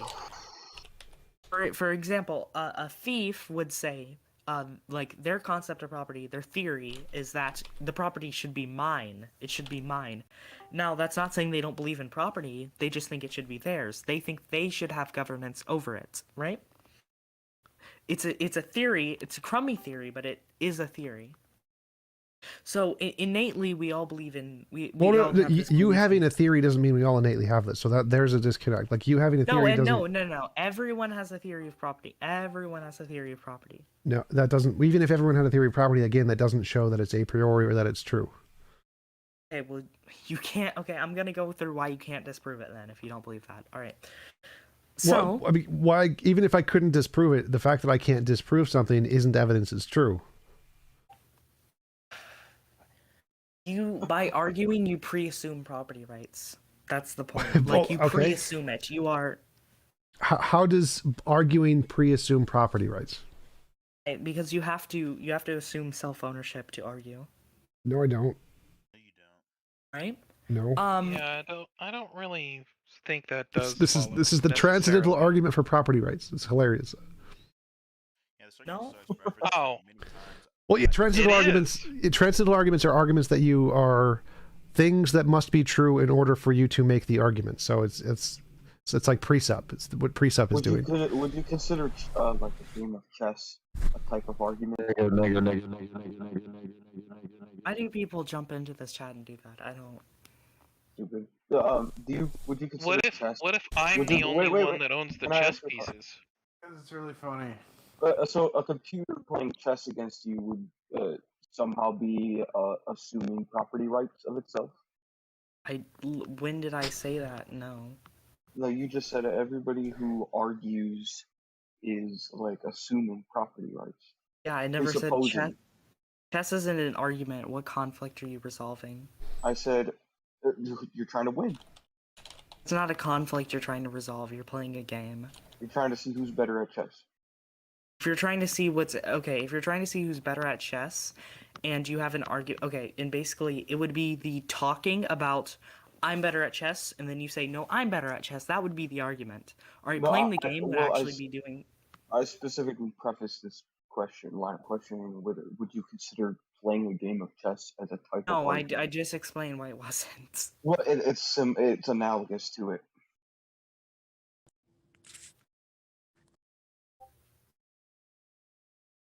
But a computer can't presuppose ownership of itself. No, but you're not having an argument with a computer. It's analogous to an argument. What are you talking about? It's analogous to your argument. I don't know what Who's analogous believing in means. What the fuck is going on? I don't know. People trolling the channel. Yeah, the people who are screaming the N-word are trying to rejoin and scream more N-words. Alexer scream the N-word with the yellow coat, and Frog Legs scream the N-word. Frog Legs was doing a lot of that crap, and also Frog Legs was bouncing in and out rapidly. I mean, is my argument not? There he goes again. Questions not It's making sense Alexer. or something? I explained why chess isn't an argument. No. Arguing but who is better over chess is an argument, but arguing like chess. One of you guys do your jobs, like admins of the server. You guys just Yeah, there's two of them in here, Hey, but so would they're actually, asleep. like, maybe just take a second to breathe. I'm actually like currently detaining them, so thank you. Thank you for like finally being useful. Okay, I Man, promise. would be nice. Maybe you mean you can always apply for mod if you think it's that bad. I mean, it's really not that bad, It's just when you have people like. Well, there are a lot of people in this server. Stop talking about it. The kids are still talking about it. Is why they're doing it. Just let her do her job. Shut the fuck up. Let the conversation continue. Fine. Hey, TJump, I got one more question because I want to end the night on a positive note. I know you used to be a video game tester. Yep. What was the most frustrating, most annoying game you ever tested, and why? Either Bakugan, Mad Carts, or the 3DS Princess game. I played, what's the Barbie Princess? I played Barbie Princess on the 3DS and I had to test that game. Oh, Jesus Christ! I can't. That even... sounds like hell. Where can I find your theory of morality? Like, where can I? My YouTube channel. Barbie Princess. Yep, my YouTube channel has a whole playlist of my secular objective morality. I think is what it's called. Okay. I have secular objective morality. TJump, me and you Can go I sit down and talk. is it possible for me to DM you a video on argumentation ethics? Sure. Yay. Okay, let me get the one by Tom Woods. Because that's the best one. TJump, me and you to talk about old bad video games someday. Bible Adventures, Nintendo. That shit slapped. I don't know what you're talking about.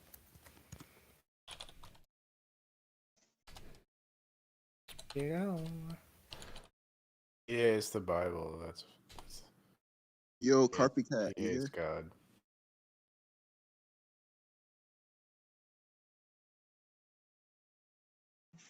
You would agree with me too if you tried playing that game, that it is not a good game. Hey, TJump, would you say Christianity is harmful? It can be, but it can also be beneficial. So it's not like 100% harmful. It does benefit many people's lives, and it was definitely evolutionarily beneficial and caused many benefits, more than the negatives throughout human past. But today there are other ideologies that are even better that would be Like Taoism. well, yeah, that would definitely be better. But I would say more like secular humanism. My model of morality would be better. Would be the best ones. I actually consider myself an anti-humanist. Let's destroy all humans. Humans are terrible. No, well, it's not like the post-human idea of destroy all humans. It's more I'm favorable towards technology and techno-capital and the acceleration of the human race to a kind of to a kind of cybernetic singularity. I saw where that was going. I think that's But like I can't say I disagree I either. think that's more like post-human, not anti-human. It's not. No, I just said it wasn't post. It's like humanism just is unmute a troll? basically humanism is the favorment of it basically like it's a favorment of humans. All right. Well, I think most humanists would also include if we gained the ability to add technology to ourselves, since they're still human consciousnesses, we'd still value them. So I don't think it's specifically like humanism would grant that any alien species with intelligence, we'd also grant them value, or any animal that gained in human level intelligence, we'd grant them value. So humanism is more about granting value to anything that has human level intelligence or above. So humans are like the starting point. Humans are actually bad. They're a problem, right? I think we need to completely become a new species. So you are pro getting rid of all humans. Well, yeah, in favor for becoming a new species, yeah. Yeah, bro, 'cause that's totally possible.